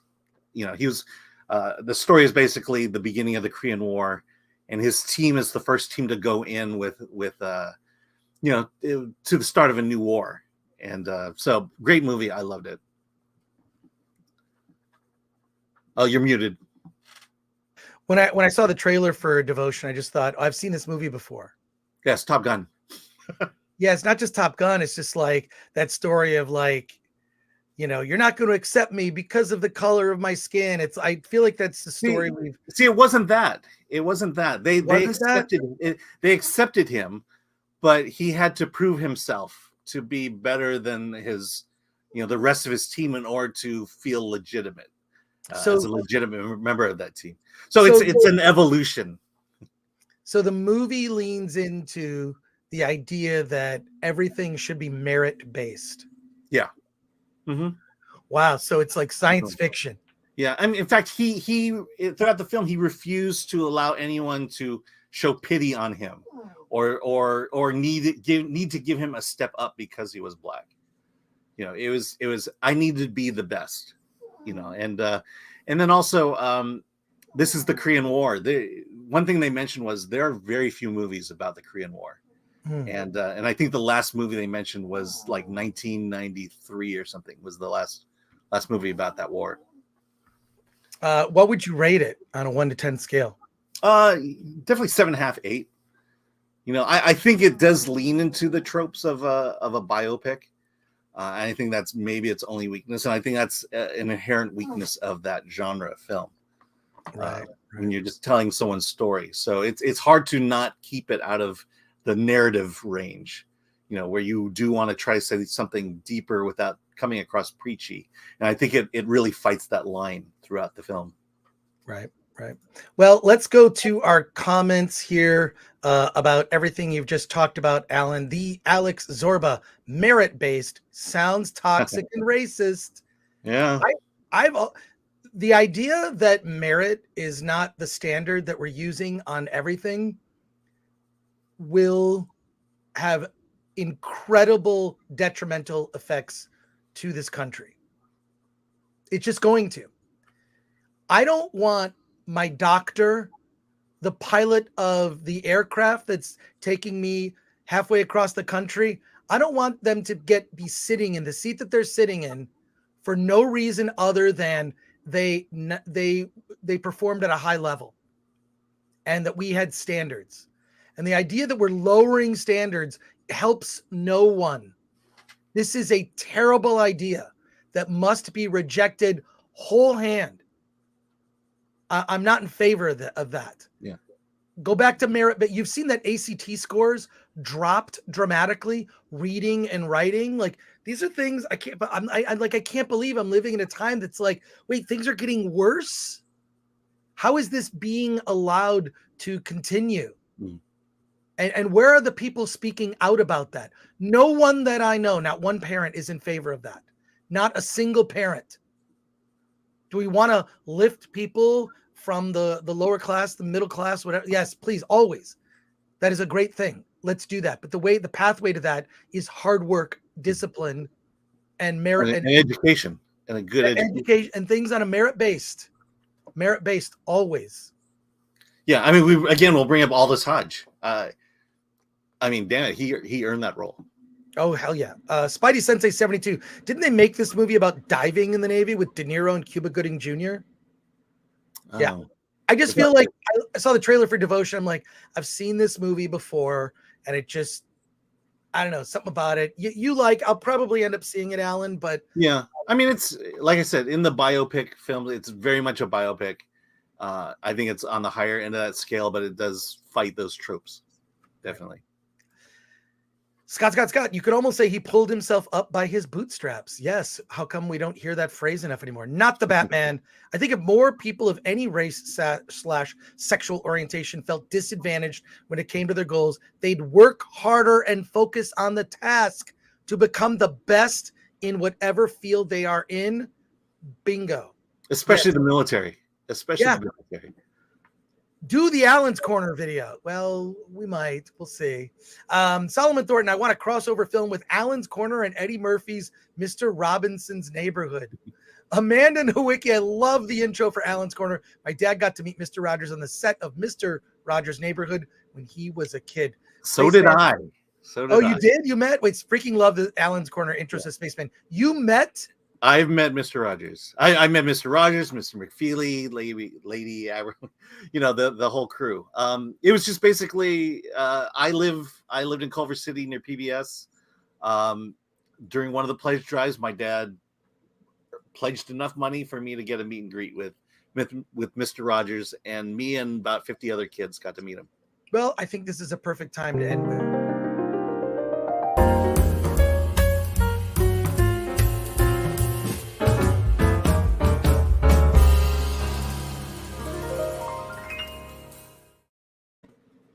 And there you go. See, that makes me happy. Unlike a certain other video that I appear in. Wait. Which video are we talking about? I'm not talking about any video in particular. You don't have to play it.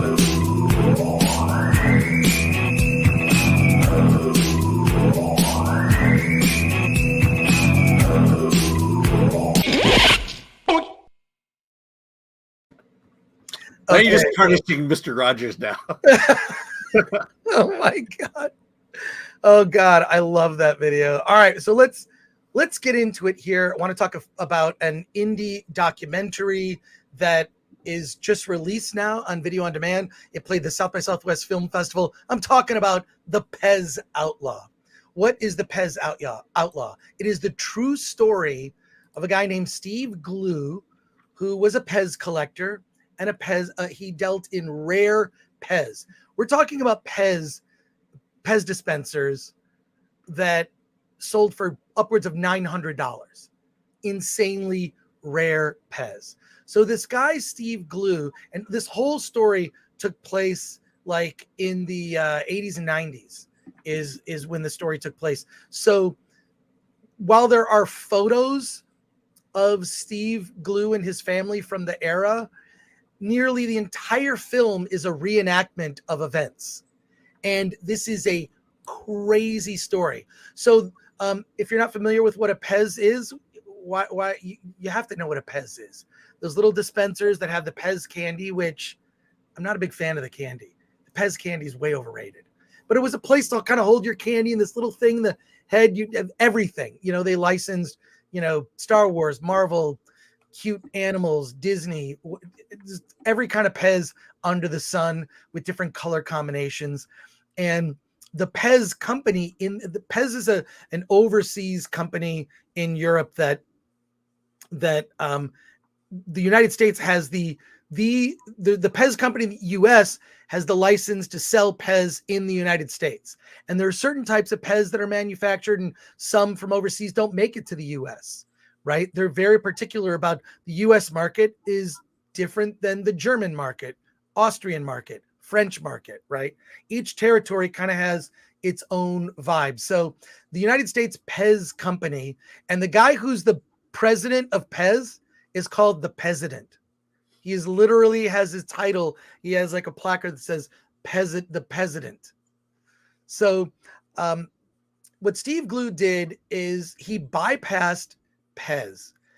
He found like literally inside of a package of Pez, if you bought a Pez package, was the address of the factory where they manufactured all the Pez. So Steve Glue goes, and this is a guy that like had never been on a plane before. He and his son get on a plane with a bunch of duffel bags. It sounds like the way they play it up, it's like an illegal drug deal. He flies with his son overseas. They rent a truck. They're driving through all these sort of, scary areas of Europe to finally get to the factory where they make the Pez. And all this is very secretive. Guy comes in. Oh, you came all the way from America. Let me give you a tour. This sounds great. What would you like? Started getting some free Pez. And there were a lot of, models of Pez that were never sold in the United States. Like really rare, like weird, like this weird clown, or there's one called Bubble Boy, which is this boy with like this big cheeks. He's supposed to be blowing a bubble that was considered ugly, and they never released it in the US. And so what Steve Glue wanted was give me all your rare Pez. So he paid cash for thousands of Pez that he then brought back in like duffel bags to the US and became a multimillionaire. And then decided what he was going to do was manufacture his own Pez designs and bring them illegally into the United States. I don't want to go into too much of the details, but it's like the movie is kind of like plays like a heist film. They recreate things out of Steve Glue's life. Steve Glue plays himself in the film. You also see interviews with people from the Pez collecting community. It's hysterical. It's weird. It's super fun. And if you are into toy collecting or go to nerd conventions, there's always a booth. There's always a Pez booth, or you'll see like Pez being sold someplace. So Pez popularity existed today. The movie's out on video on demand. It's a very fun documentary, and I strongly recommend that you check it out. So there you go. It sounds like one of those documentaries about a crime that you wonder, why is this a crime?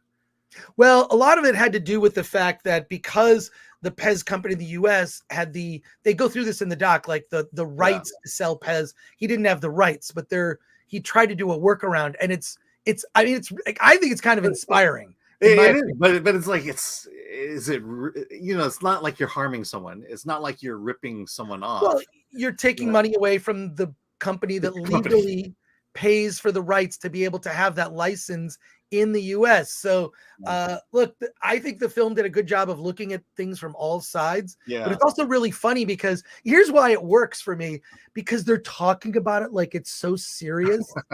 I know, exactly. And it's just like, we're talking about Pez, so it's kind of ridiculous. But if you're someone who's obsessed with, if you have a collection obsession of any type, you'll relate to aspects of this documentary. We do have a special guest joining us in about 12 minutes, but let's get to your comments and questions. Scott, you don't elevate the lower class by destroying society. There has to be a hierarchy to climb. Mm-hmm. I hate to agree, but I think that you want to give resources, right? And I do think that there's a part of like, I've always considered like, look, I did well in school, but I am a college dropout. Okay. I spent 2 years going to college and said, I'm working like 3 jobs to be able to go to school 4 days a week and pay the tuition, even though I'm getting some financial aid. I worked at a video store. I delivered newspapers. I had a newspaper route in up to the time I was 19. And then also I worked at restaurants on the weekends. I was a dishwasher. And it taught me just a valuable lesson. I was always entrepreneurial. At a certain point, I think depending on the field you're going into, if you're going into the sciences, medical, or legal or whatnot, formal education is very important. If you're going into the arts, there are alternative paths. If you're going into, I think a liberal arts degree, frankly, almost worthless in this day and age. You are welcome to read those books on your own. You're welcome to do additional study and look on YouTube for some helpful videos. But some of the people that are the most successful and talented are self-taught. Quentin Tarantino dropped out of school in the 8th grade. Yeah, both my grandparents, both sets of grandparents are immigrants from China, and their whole my mom's side, he ran a restaurant. My dad's side, he ran a medicine shop. But their dream was basically, or what their mandate was, for their kids to go to college. Their kids had to work their way out of the situation they're at. And every single one of their kids, and we're talking people who came here in the 40s and 50s, every single one of their kids graduated from college. And in spite of, how hard it was for minorities at that time to get an education and to get anywhere in life, we knew we had to work for it. And now I'm a critic. I'm a film critic on YouTube. My grandparents will be very happy. Not the Batman. AI can do liberal arts now, lol. You can do a lot of continuing education via YouTube or podcasts. Mm-hmm. You really can. Also, I read books. Quick story, quick aside. So yes, I dropped out of Wayne State University in Detroit, but what I did is I really wanted to go to USC Film School. That's where George Lucas went to that school, and I was such a fan of Star Wars. I wanted to go to the school that George Lucas went to, and could not afford to go. The tuition at the time was $10,000 a semester. Okay, so that's cheap now. So my family, my mom and my sister, we flew out to the West Coast to visit my uncle. I was a kid, and I was like, I saved all this money, which I didn't spend on any souvenirs. I said, Mom, I want to go to the campus of USC. So my mother, here I am, like this teenage kid. She took me to the campus of USC. I went on campus and I said, look, if I can't afford this education that the rich kids that go to the school can afford, I will read all of the same books that they read. I went to the campus bookstore. I spent over $200 on books, all the books I could afford, and just every film. And then what I did is, for the books that I couldn't afford, I wrote down the titles and the authors. I read every single book. So when I was in college, I'm just going to read the same books that they read. I eventually ended up dropping out. I started Film Threat when I was about 19 years old. And I created the logo when I was like 18. I'm like, I'm going to do a punk rock fanzine about movies. And then, just got it together when I was 19 and finally put out the first issue. That's a whole other documentary right there. Film Threat sucks. We'll talk about that someday. We'll talk about that on another day. But I just read the same books. I thought, well, what are they teaching? I'll learn it myself. Okay. And some of the dumbest people I've ever met have college degrees. And some of the smartest people I've ever met dropped out of formal education. And also on the reverse, it really is a personality type. Yeah. So, what's the difference between the richest people in the world and a college graduate? A college degree. Right. Yeah, I do think there is a thing of like formal education like serves its purpose in certain forms. At a certain point, what they don't teach you in school is entrepreneurship. They do not teach you entrepreneurship. So that's really important. That's something you have to be self-taught. No one teaches you how to. I remember when I graduated high school, I thought I didn't really, and I took like elective classes like typing. I want to learn how to type. I took home ec because I wanted to know how to sew and how to like actually make food and cook because I wanted useful skills. So I know, weird. Yeah. I was a weird kid. What I think what Steven Spielberg got out of his USC education was meeting George Lucas. Yeah. Luther Talbert, this sounds spectacular. Heyo. Hank VP, they should make Chris a Pez head where you push back his David Lynch-like hair and candy comes out. Yeah, Pez were kind of the Funko Pops of their time. You know, like everyone has a Pez. I have a very old Captain America Pez from when I was a kid. So yeah, and it was pretty much like Sweet Tarts. Just Not as into it good. more. Yeah. Sweet tarts are better. The film philosopher, Yeah, Pez absolutely. equals Soylent Green. Ryan Landis, those Pez cartels of the 80s were scary dudes. Dempsey, so it's like blow, except with less toes. Yeah. Want Biscuits, what's the best filmmaking school anyway? USC or UCLA?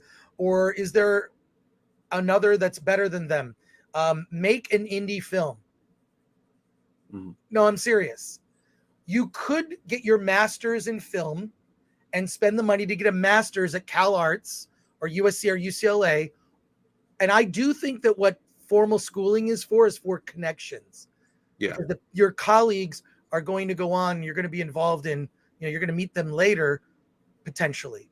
But I really think if you make a feature film and you put it on the festival circuit, you will spend the same amount of money you would have spent on a master's degree, and you will learn more about the industry, and you will meet people if you make a movie that's good enough to be on the festival circuit. I'm not going to get through all these chat questions because we have a guest coming in 5 minutes. I'll do my best. Ken Bogus for 5.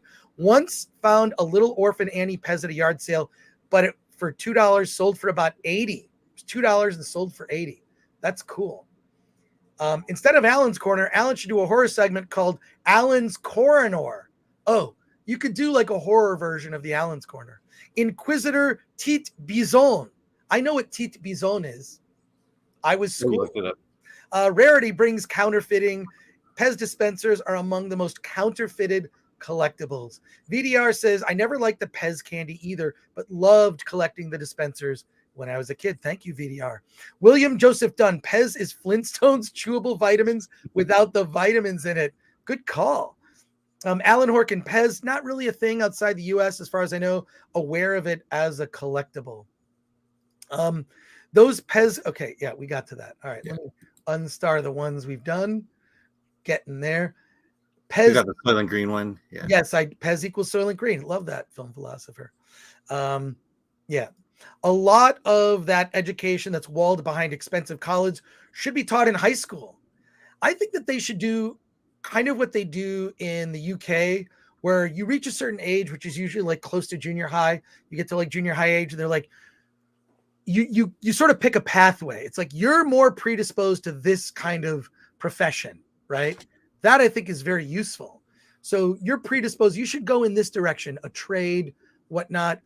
You're more predisposed to literature or the sciences. They kind of like you reach around like, 13 years old, and then you kind of split a path and choose a focus. I don't think we choose a focus soon enough.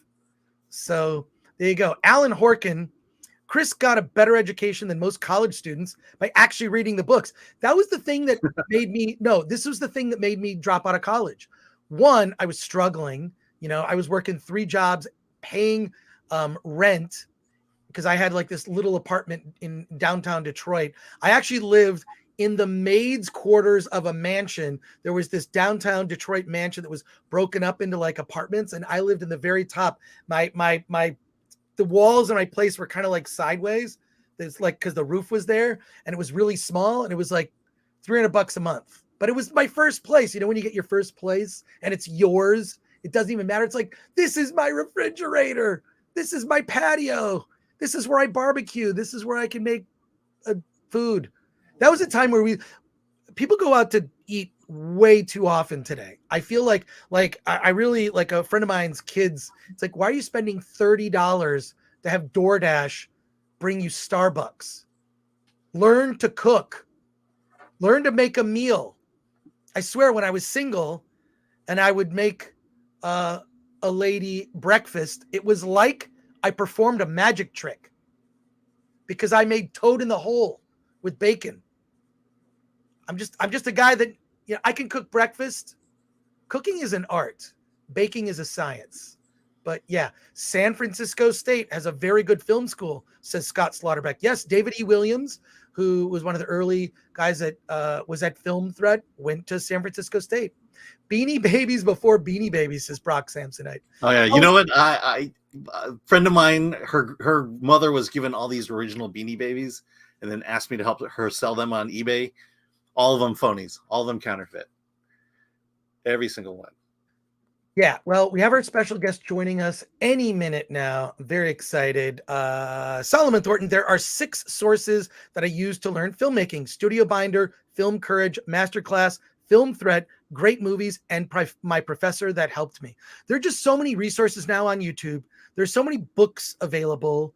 I would recommend the Shane Stanley book, is very good. My book, The Ultimate Film Festival Survival Guide. There's a new edition that will be coming soon. But that book, that you can get used copies. You can get used copies on Amazon. So check that out.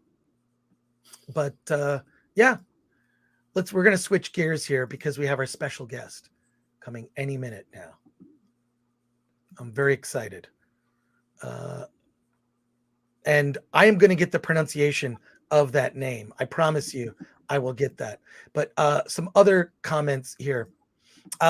Ferd the Turtle 21. I muted the stream for a work meeting and I come back to Pez and America's education system. What the hell happened here? No, just like when people ask questions, look, I always feel that when I am sitting here doing the show with you and with Alan, I feel like I'm on the stand in court. And if you ask me a question, I have to answer honestly. Want Biscuit says, agree, Chris. Most universities are more about connections than education. They're like country clubs. The Ivies are the worst. And Clayton Homer says, outside of STEM type jobs, college is just $100,000 gateway to jobs. It's really a system of control that people make profit on. Basically, every job should have a trade school like program.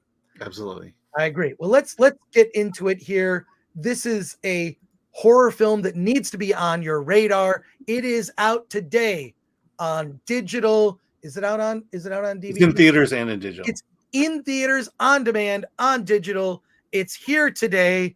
I'm very excited to introduce the director of Slashback. Please tell me how to correctly pronounce your name.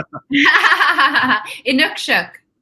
Nyla Innuksuk, thank you so much for joining us on the show today. I'm going to feature you full screen here. Innuksuk, I love it. Nyla, this movie is incredibly original. It's a movie that's a familiar genre. You've got like people fighting back against aliens. I should say more specifically, young girls fighting back against aliens. Very unique. We've seen it before, but a story not told this way. Tell us about Slashback.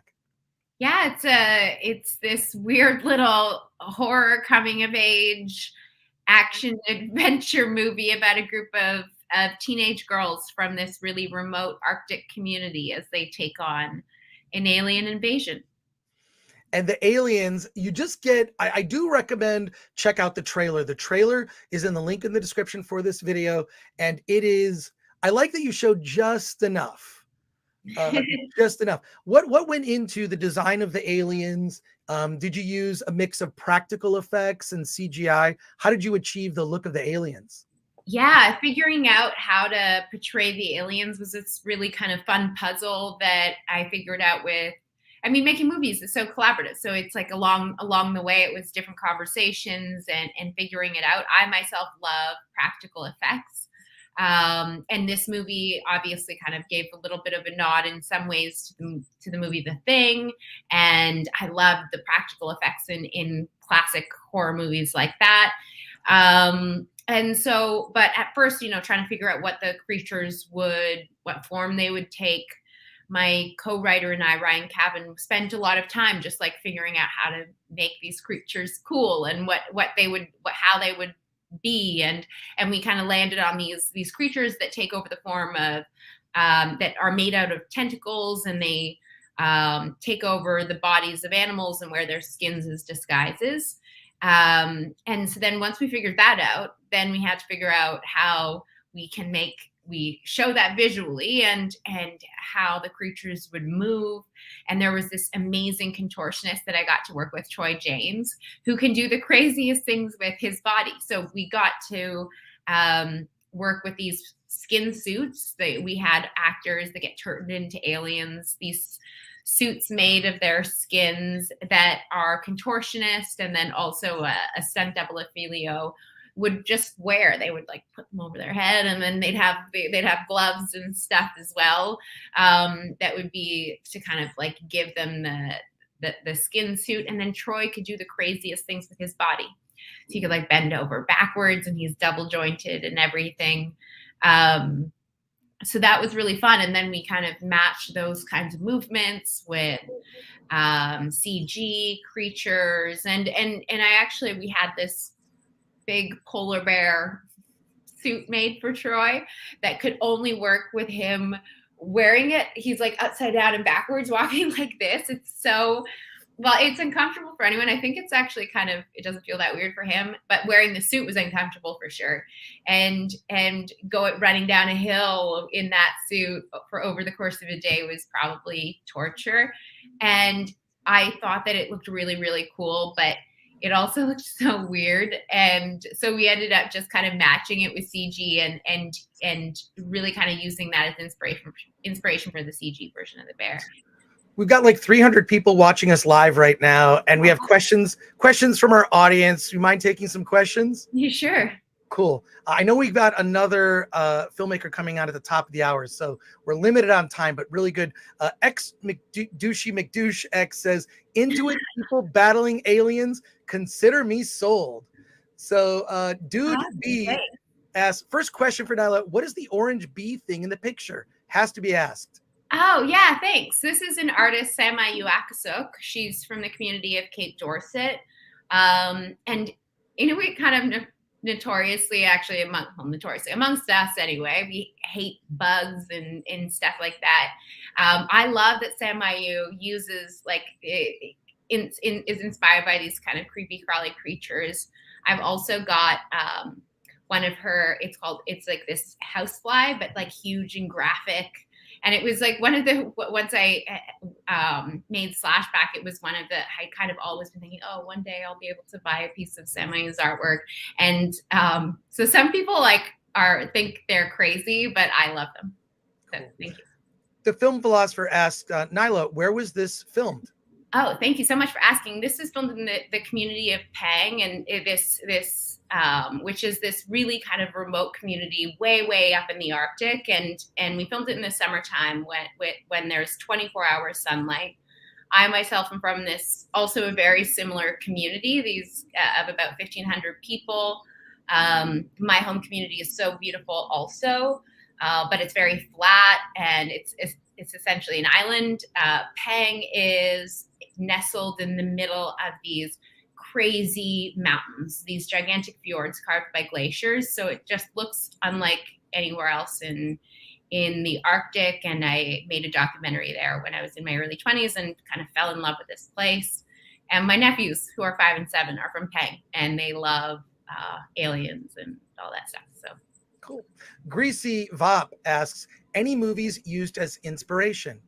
Yeah, lots. I kind of got into making movies as a nerd and a fan of movies. So definitely Spielberg, Goonies, E.T., Indiana Jones. But then also I love horror. Horror is kind of like my love of how I kind of got into movies, is this love of horror movies.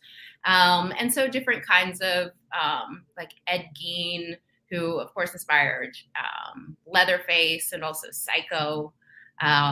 There's different kinds of, I love the Scream movies. There's a little kind of Sidney Prescott move up the stairs out the window onto a boat. So little things like that I kind of drew from and nodded to.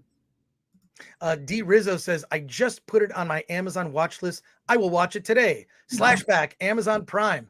That's good to hear. Great. And then Solomon Thornton asks, or says, greetings, Madam Nyla. What is your favorite horror film? Also, Girls Get It Done.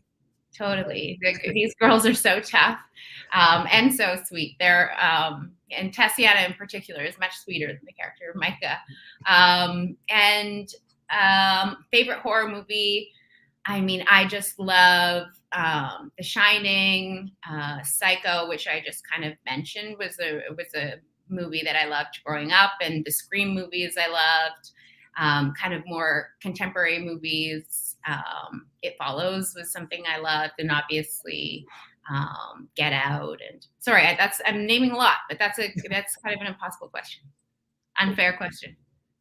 And then last question here. We'll end with this. Is Brock Samsonite asks, is this a thinker horror movie like Get Out or Nope, or more of a popcorn type of movie? No, it's just an alien invasion movie. You don't have to think too much. I just have like written a psychological thriller that is definitely more of like this kind of cerebral movie, and I love those movies. I love Get Out and Nope, and so it's but this one is not so much. Great. Well, Nyla, thank you so much for joining us on the Film Threat Livecast here on a Friday. Slashback, to remind everybody, it's in theaters today. If you can see it, see it in a theater. If not, it's on demand and available. Thank you so much. Just real quick, I think Alamo Draft Houses are carrying it. Basically. Great. Yeah. All right. So good to know. Alamo Draft House. There's an Alamo Draft House in downtown Los Angeles, and you're getting so much love in the chat. Wish we could have you on. For Ken Bogus says Psycho 2 is a great film. If you haven't seen it, see it. Yeah. Awesome. Thanks. So thank you for that. Nyla, hope to have you back for your next film, and appreciate you spending time and joining us today. Thanks so much. Cool. Take care. Thanks a lot. Later. I was great. She was awesome. The movie is a lot of fun, so highly recommend that you check it out. So that's good to know. Let's switch gears here from Slashback to here we go. We've been talking about this one for a while, Alan. We've been talking about this one for a while. So let's get this all set up here. What's a good? Here we go. Yeah, that's good. That's a good image here. Or right, how about here? There we are. This is Gwar, is the penultimate documentary about the band Gwar. Not just this is a band that's beyond metal. The things they talk about are actually envisioned on screen. If you've ever seen Gwar in concert, you know to dress in clothes that you may not care about after. Yes, I have seen Gwar in concert. I saw Gwar in at a theater in downtown San Diego during San Diego Comic-Con. And I knew I'm like, I'm just going to wear this jacket because I don't care if something gets on it, which is bound to happen if you've ever seen Gwar. But the documentary is, well, we're going to find out because we have the director, Scott Barber, here with us, and producer Tommy Avallone, fresh off the I Love You, I Hate Me tour. We talked to you last week. That's great. Yeah, I'm just going to stick around, and I'll be here next week. And hopefully we'll see if some of the Gwar will be joining us. I know you listed Mike Derks, Brad Roberts, and Mike Bishop may join the stream. So I have them listed in our Chiron here. But to get started, Tommy, you've been on the show. How did this whole project come together? I mean, I've known Scott since the Orange Years, and Orange Years was something that I kind of watched happen from afar and was a big fan. And when Scott said his next movie is about Gwar, I was like, let's do that. That sounds fantastic. Because me personally, I didn't know much about Gwar besides it being on Beavis and Butthead or, Bam's show or, Empire Records. So I was like, I would love to know more about this. So instead of like waiting to watch it finished, we just kind of did it together. And Scott really did everything. I kind of was there just to support.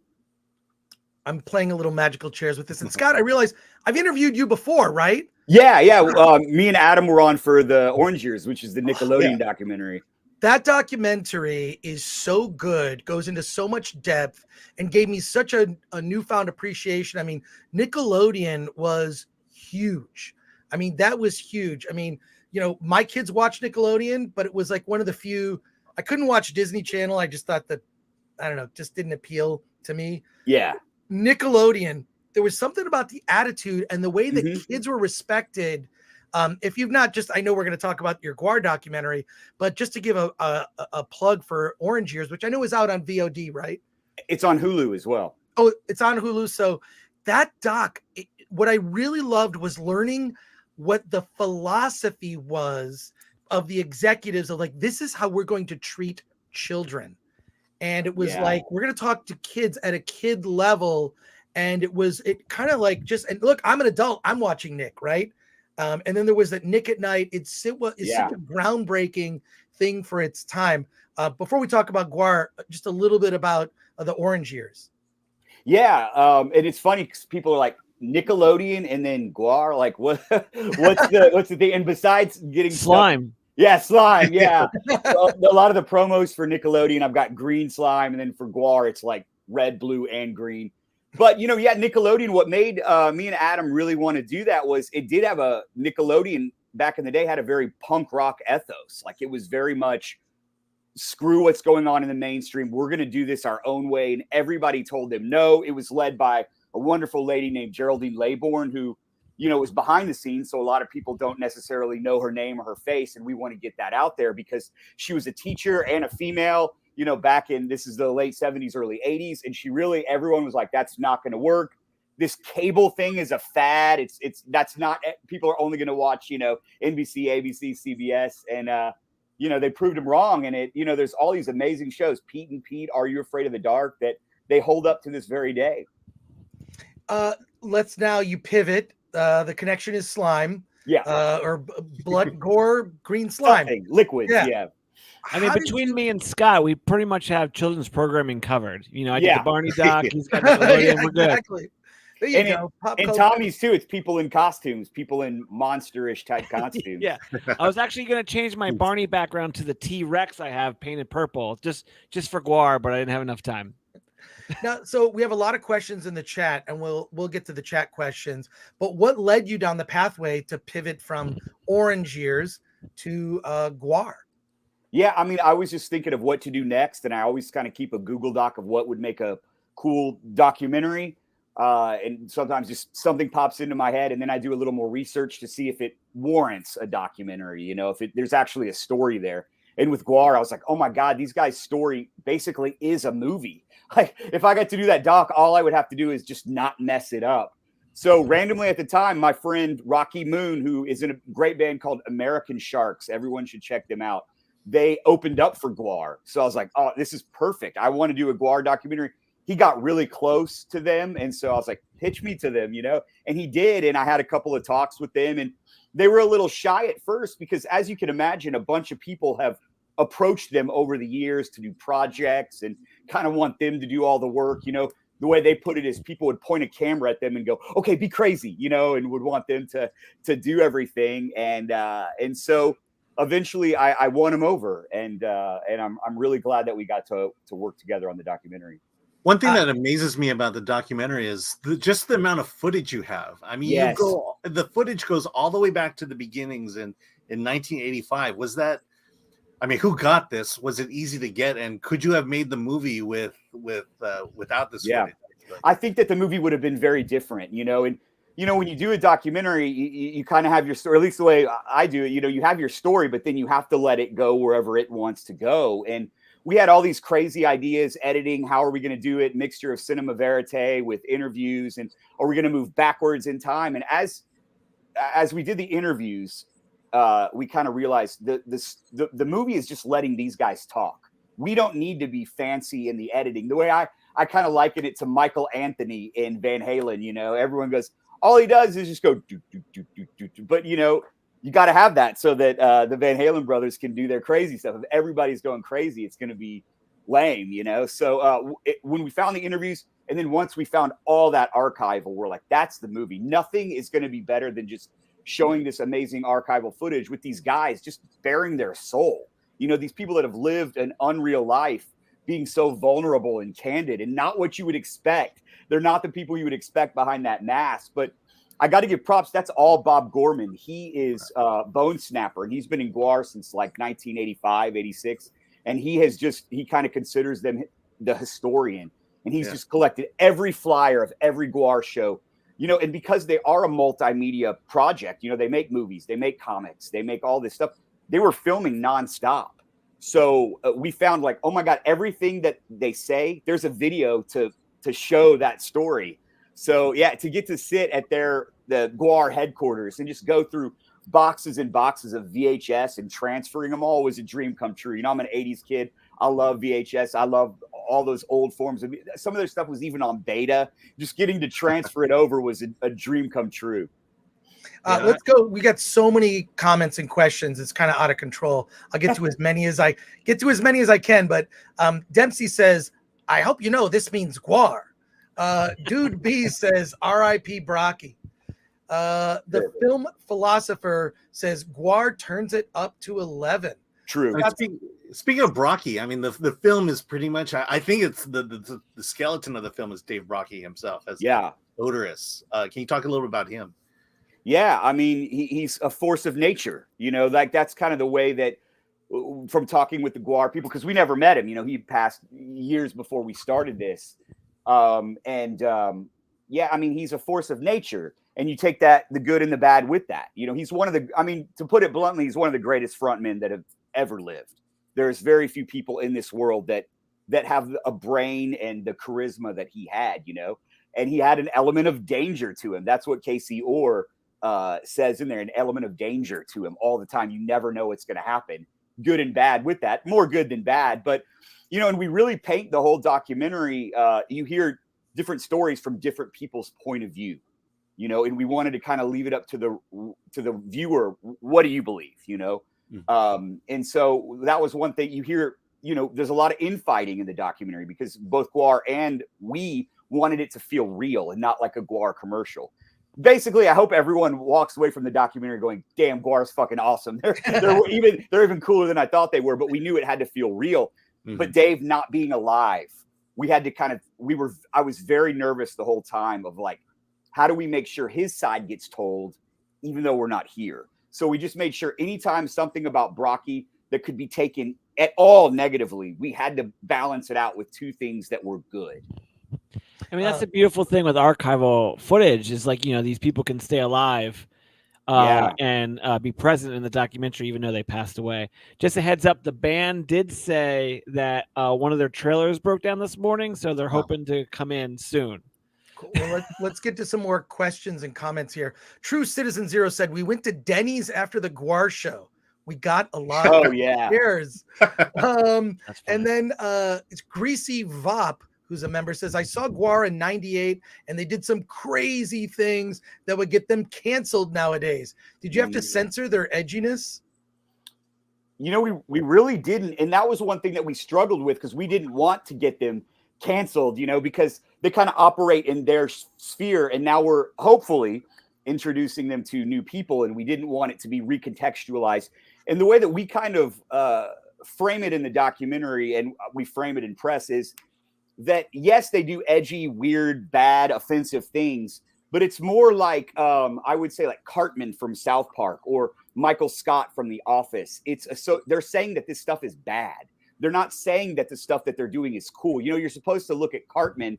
You don't think that he's awesome and want to be like him. You go, what an idiot, you know, or Michael Scott, particularly in the early episodes of The Office, you're not supposed to think he's cool. You think he's bad, you know, and that's essentially Gwar in a weird way is woke. You know, they've always spoken out against sexism and racism and war and, you know, for climate change. That's the whole thing that whenever humans destroy the ozone layer, that's what thawed Gwar out and now has brought the end of humanity. So it was something that we had to think about, but we're like, you know, they do these edgy things to show that stuff is bad, essentially. Well, I never felt that Gwar was like lecturing, though. It's like messages may have been there, but I think they were committed to entertaining the audience primarily, first and foremost. Horror Punk says, I was at the show in Cleveland with Gwar Mushroom Head that Jerry Springer filmed for one of his shows, and Gwar fed him to the galactic worm.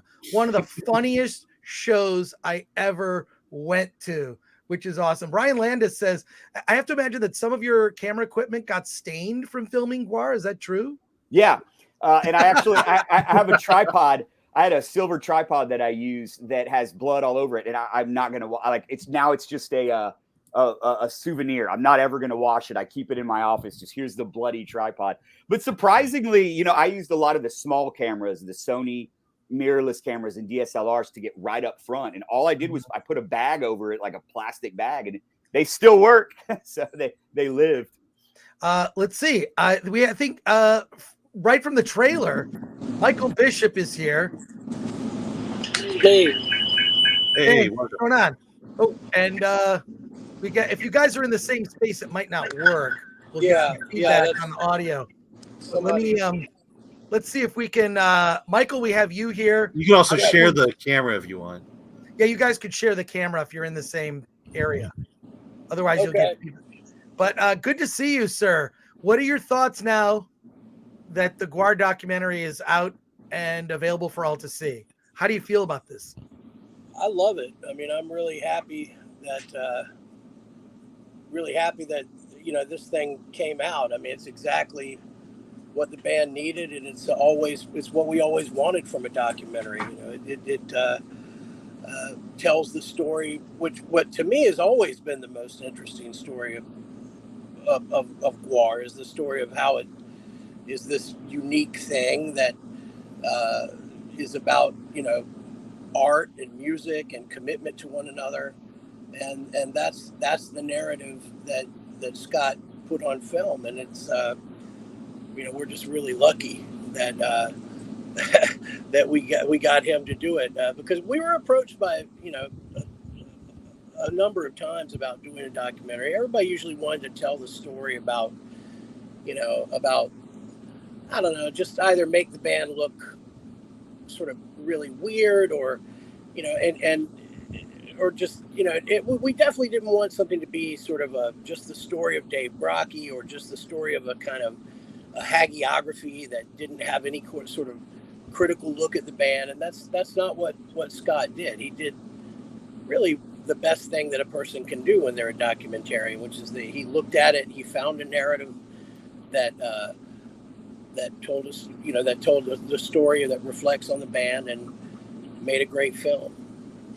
We got a lot of comments and questions here. Would you mind going through some of the, I don't know if you can answer all these questions, but we'll do our best. For or against us says, I learned about Gwar from the Beavis and Butthead Sega Genesis game. Brock Samsonite says, it's like a real life Spinal Tap, but more intelligent. So, and what's it like? Scott says, what's it like looking behind the meat curtain, so to speak?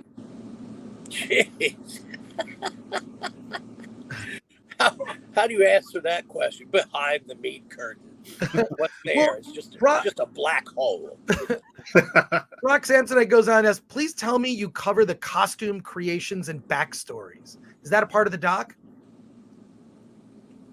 I mean, there's a lot of shots of. I think maybe Scott would answer that one. There's a lot of shots of the process, and what goes on during a show, but it doesn't focus on that too much. There's too much to focus on to really.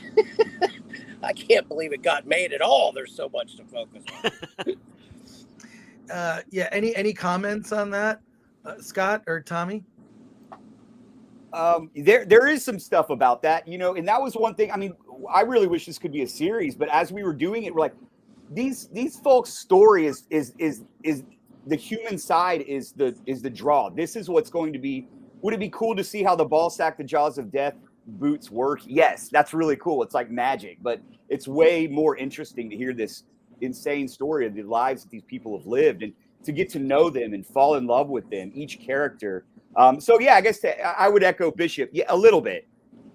Well, I would say the first half of the movie is about Dave and Hunter, and Hunter was like, I guess, the mastermind behind a lot of the costumes and the effects that were going on in the show. Yeah. X Douchey McDouche X says, "Hail the scum dogs of the universe," and there you go. And then question here, Lubitch Touch Me says, do you like Gwar? Do you like that Gwar will live on past all the original members like Dave and Vision?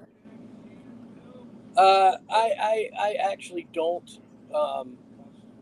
I've heard people say that a lot. I like that, the idea, but I think that he might be asking, do you feel like Gwar will, or do I believe it? I actually don't. I think that it can survive the loss of musicians. What it can't survive is the loss of artists, right?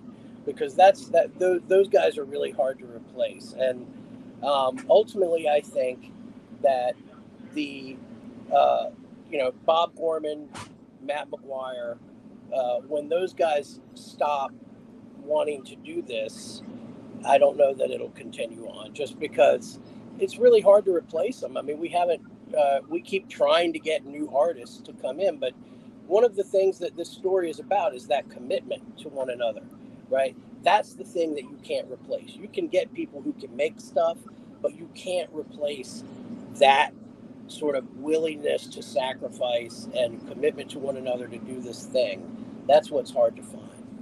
So, yeah. Solomon Thornton says, I just got one thing to say. You rock. The film philosopher says, Gwar is eternal. And then also, will Gwar retirement ever happen? Hope not. Yeah, I don't know.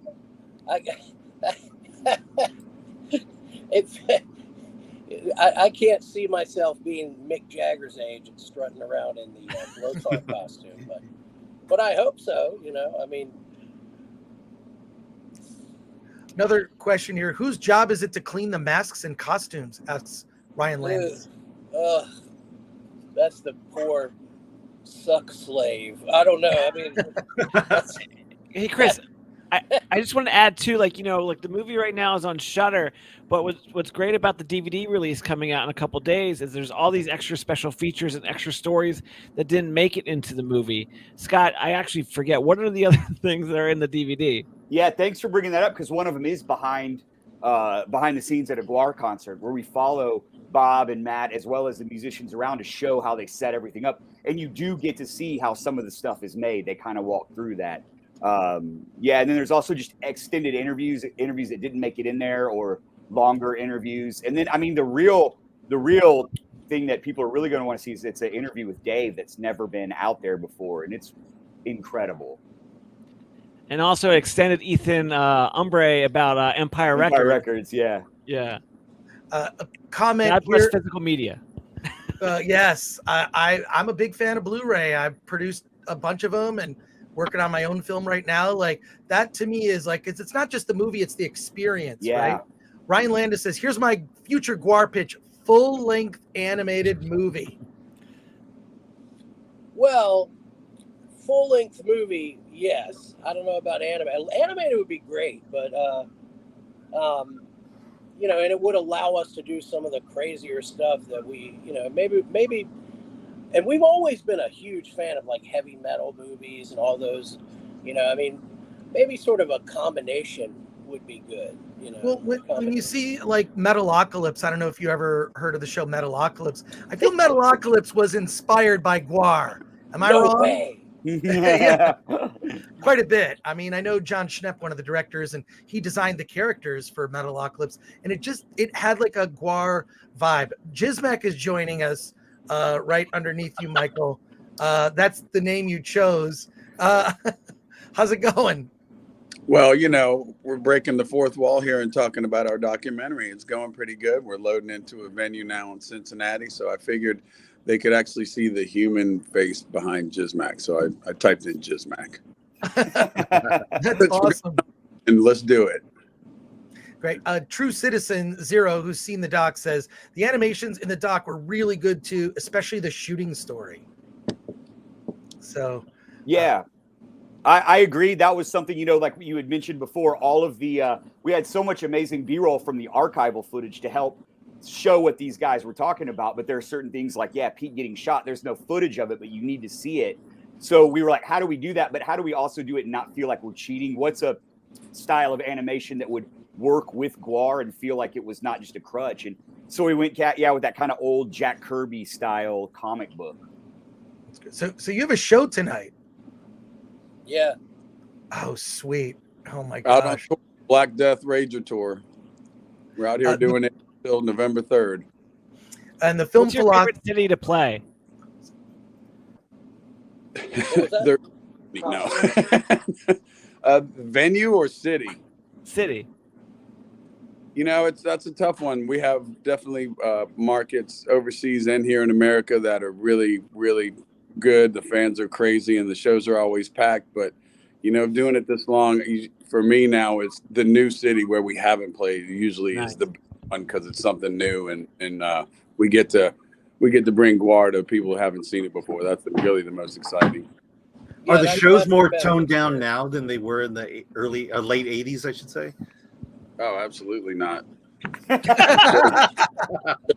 The shows are way more overblown. There's more gallons of fluids flying than ever before. Oh my God!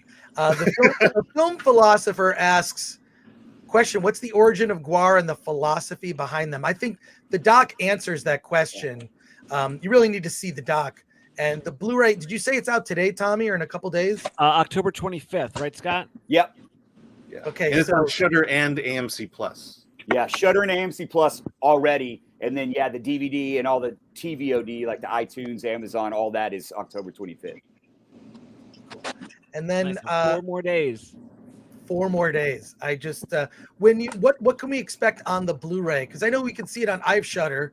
I love Shudder. If you're a horror fan, Shudder is great. But it's great. I love it. Love it. Yeah, Love it having it. Yeah, you should see a movie. You may have heard of it. It's a Taiwan zombie movie called The Sadness. It's so good. Check out The Sadness. It's definitely something that I think you would enjoy. But what can we expect on the Blu-ray? Yeah, I mean, we've got extended clips, like we were kind of saying. There's tons of interviews that didn't make it on there, as well as interviews that are on there, but just longer versions. There's the last interview with Dave Brockie, which is, I mean, you have to see that. That's like the crowning thing on it. And then there's, like Tommy was mentioning, we got Ethan Embry to talk about how Gwar got into Empire Records and what that was like. And then, behind the scenes at a Gwar show where we go show all that these guys do to put on a show. It's not anything like any sort of regular concert at all. It's 100 times as much effort that they put into it. And extended interviews from like the Alex Winters or Ray Margera's, Weird Al, Thomas Lennon, MC Chris, all that sort of fun stuff. For all these people we got to see briefly in the movie, now a little bit more extended. Yeah. A question here from Danger UXO: has a venue ever not known what they're getting into with a Gwar show?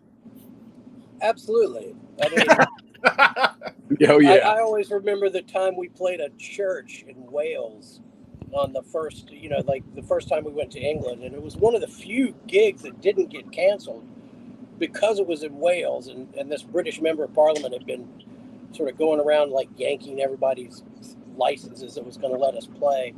So we go down there and do the show, and it's in a church that has a blonde wood floor, like this really hundreds of years old. And I mean, I felt bad just even doing the show. But then afterwards, the guy comes out wearing like rubber boots. He's like this Welshman. He's got a mop. And he's like, "Here you go, guys." They're like, "That's not how it works. Bye." Cool. And then a good question to end on here. Dempsey says, if you had to pick a favorite song, Gwar song, which would you all pick? Is there a favorite? Songs is what would happen. We would all pick a different song. Yeah, and then we'd fight about it, and then the whole thing would never get made. No, I think I love the song Sonder Commando. I think that's a good Gwar song. And then we're playing one, Space Cake, that I love. Brad's always said, correct me if I'm wrong, Brad, you say Horror of Yig is kind of like the perfect Gwar song. I always thought Horror of Yig was kind of the quintessential sound of Gwar. Like when I got in the band, they had written that song, but then we, with me coming in, we changed it a little bit. And it just has all the parts that feel and sound like Gwar to me. It's tribal, it's dark, it's fast, it's slow, it's got like pretty much everything in it. It's good, it sucks, it's all there. Got everything. Well, I want to thank you all for coming on the Film Threat Livecast today. It's on Shudder now. This is Gwar. Blu-ray is out. And where can you get it, Tommy? I believe it's just Amazon, anywhere you can get DVDs. I know the band, you guys have it on tour as well, right? Are you guys bringing it? Yeah. So anywhere you get DVDs. I think we have DVDs. Do we have DVDs we're selling? I don't know if it's here yet. I don't know if we have a shipment of those. I think it's, it's coming. Yeah, I think you could pre-order them. I think I saw a sign out there where you can pre-order them. Blockbuster. And then, Everybody go to Blockbuster. Everybody go to Blockbuster and get it. Definitely Gwar.net. If you want Yeah. Gwar, Gwar.net is the place to go to find out any information or where stuff's at. So, all right, so check that out. I want to say thank you to all of you, and so great to have you on again. To have Gwar here, I've gotten blood on me. I have seen you live in San Diego. It's just like it's an event. It's not just a musical performance. Anyone who's seen Gwar live. And Tommy, always great to talk to you. Scott, thank you so much. Thanks, thanks for having us. Again on the new film, and take care. Have a great show tonight. thank you. All right. you. Thanks Bye, a lot. everyone. Later. Oh man. Take care, Scott. Great. That was great. They're awesome. Wait, Yeah, Scott wants to come back. Wait, yeah. Scott, you have something else to say? No, that's it. You were waving. Okay. I'll say bye. Just Bye, hey, thanks, and Scott. also Orange Years, another recommendation. Orange Years on Hulu. And congrats on that movie. Awesome film. Thanks so much, Chris. Cool. Bye, y'all. Take care. Come back when you have another doc. I will. Thank you. Later. That's great. That So was you can great. buy it on their website. This is Gwar.net, and I believe Amazon has it as well. Sweet. I love it. Let's we're gonna wrap up the show quickly today. One of the things we learned is that Alan's Corner is an actual thing. Alan's Corner exists.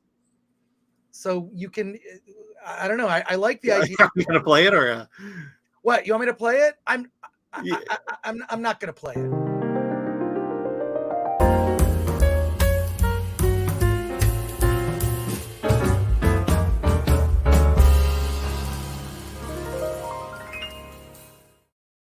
Although I do like the idea of like a horror version of it, or just something where you kind of just change the background, or I don't know. Just it's yeah, so or great. you use the Mr. Robinson opener. Glanuccio is killing it on the thumbnails, the graphics, the spin-off videos. My God, and these videos here are just God. That one, the Alan's Corner, it was great. That's awesome. You will see more Alan's. Alan doesn't really do rants so much. Not like you. I could never compete with a Gore rant. That's okay. Hey, we've got a few minutes. Do you want to see the rest of that rock video? Why not? Yeah. Let's just see the rest of it. We kind of kicked off the show. We had that. I want to thank everybody that stuck around with us.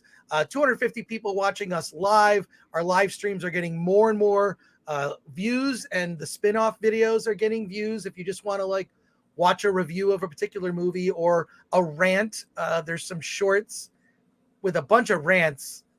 Glanuccio did those as well. Amazing. But let's check out. Let's see the rest of this. We'll post the whole video on the channel later today. But let's check this out.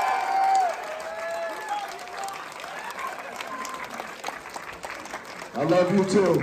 Thank you.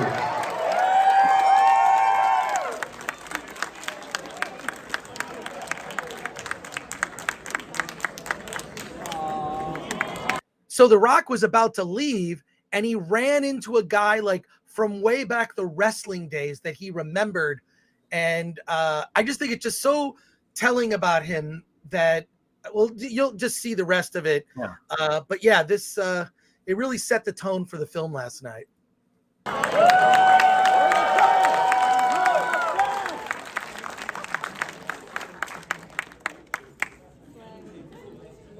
He's grabbing the mic. And they got to turn it on. Yeah, they got to turn up the mic.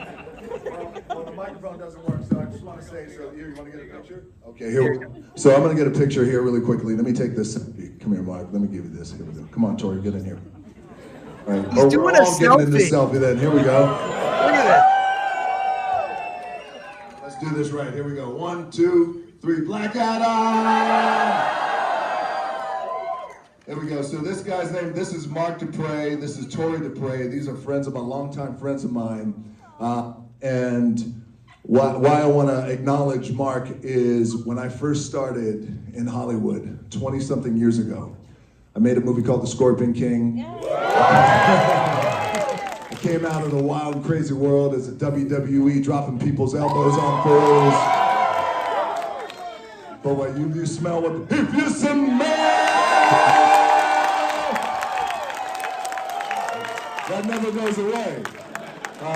But why I want to acknowledge you, I haven't seen you in years, man. Oh, it's a very, very long time. But I want to tell you, like, this man was really good to me at a time when I came into Hollywood, and not everybody was good to me because they were like, who's this guy coming in? He's probably going to make a few movies, and he's going to be out. He's this wrestler. But you were always good to me, Mark, and I want to shake your hand. Thank you very much.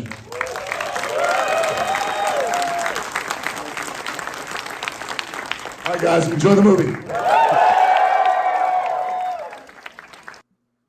So I'll post the full video on the channel so you can check it out. But that really set the tone for a movie that I consider to be very fun, and I do plan to see again. And I, we talked about it before. Your final comments here as we close it out, Alan. Anything you'd like to say? Yeah, I'm National Comedy Theater. I'll be there tomorrow, 7:30 in San Diego. So if you happen to be in the area, want to see a funny show, come out and see it. Yeah, if you want to see a funny show, you could go to that. Hey, what's this? Pinfinity for 20. Film Threat is the best. My friend Matt Aravello is lurking in our chat for 20. Thank you for that. Pinfinity pins. Go to pinfinitypins.com. Amazing stuff. These pins that come to life in augmented reality. Thanks for hanging around, Matt. That's great. We're way overdue for a chat. Brock Samsonite, this is how you stay humble. Major points for the people's champion. Mm-hmm. Yeah, like this guy never forgot where he came from, appreciates the audience. What's not to love? I think Henry Cavill has the same philosophy, which is why I think, here, even through all the I really feel he was disrespected by the studio. He didn't say a word. You don't see a weird Twitter meltdown from Henry Cavill or Dwayne "The Rock" Johnson. You don't see that. And I really feel when you see some of these Twitter meltdowns, it's someone's going through something that is best worked out not on social media in public.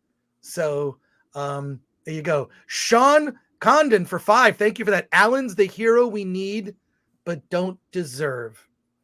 And I think you deserve it. JTPRX says we need the Allens for the weekend. I don't know if that's super fair for Alan. We've seen it a couple times already on the show. I don't know. What are your thoughts, Alan? Well, I think The Rock said best. Give them what the people want.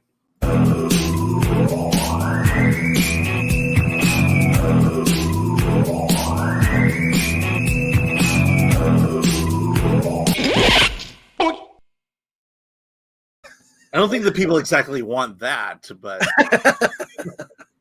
All right, next week we will be back. We have a special show on Monday called Versus. You're going to see the thumbnail coming up this weekend. Might as well launch right after. Do we have a time? Do we have a time for that? Yeah, I think it's 1 o'clock. 1 o'clock. Okay. All right. I may not be here in the studio. I might be somewhere else for that. But it's going to be a lot of fun. And you're going to see people that it's going to be a group show. Versus, and we're kind of testing something out. We're going to go maybe once a month and do this and see if we can develop it. Then we have our Wednesday show, Hollywood on the Rocks. Join us for that. And of course, the Film Threat Livecast here Friday. Let's see, who do we have coming on? We've got some other filmmakers. They're going to be coming on. Actually on Wednesday, we have a filmmaker that's going to be joining us. Friday, also the movie Feed Me. You should see the trailer for Feed Me. And the writer-director of Silent River. These are filmmakers that are going to be coming on to not only chat with Alan and I, but to chat with you, the audience. So, Alan, why don't you take us out? Let's get out of here.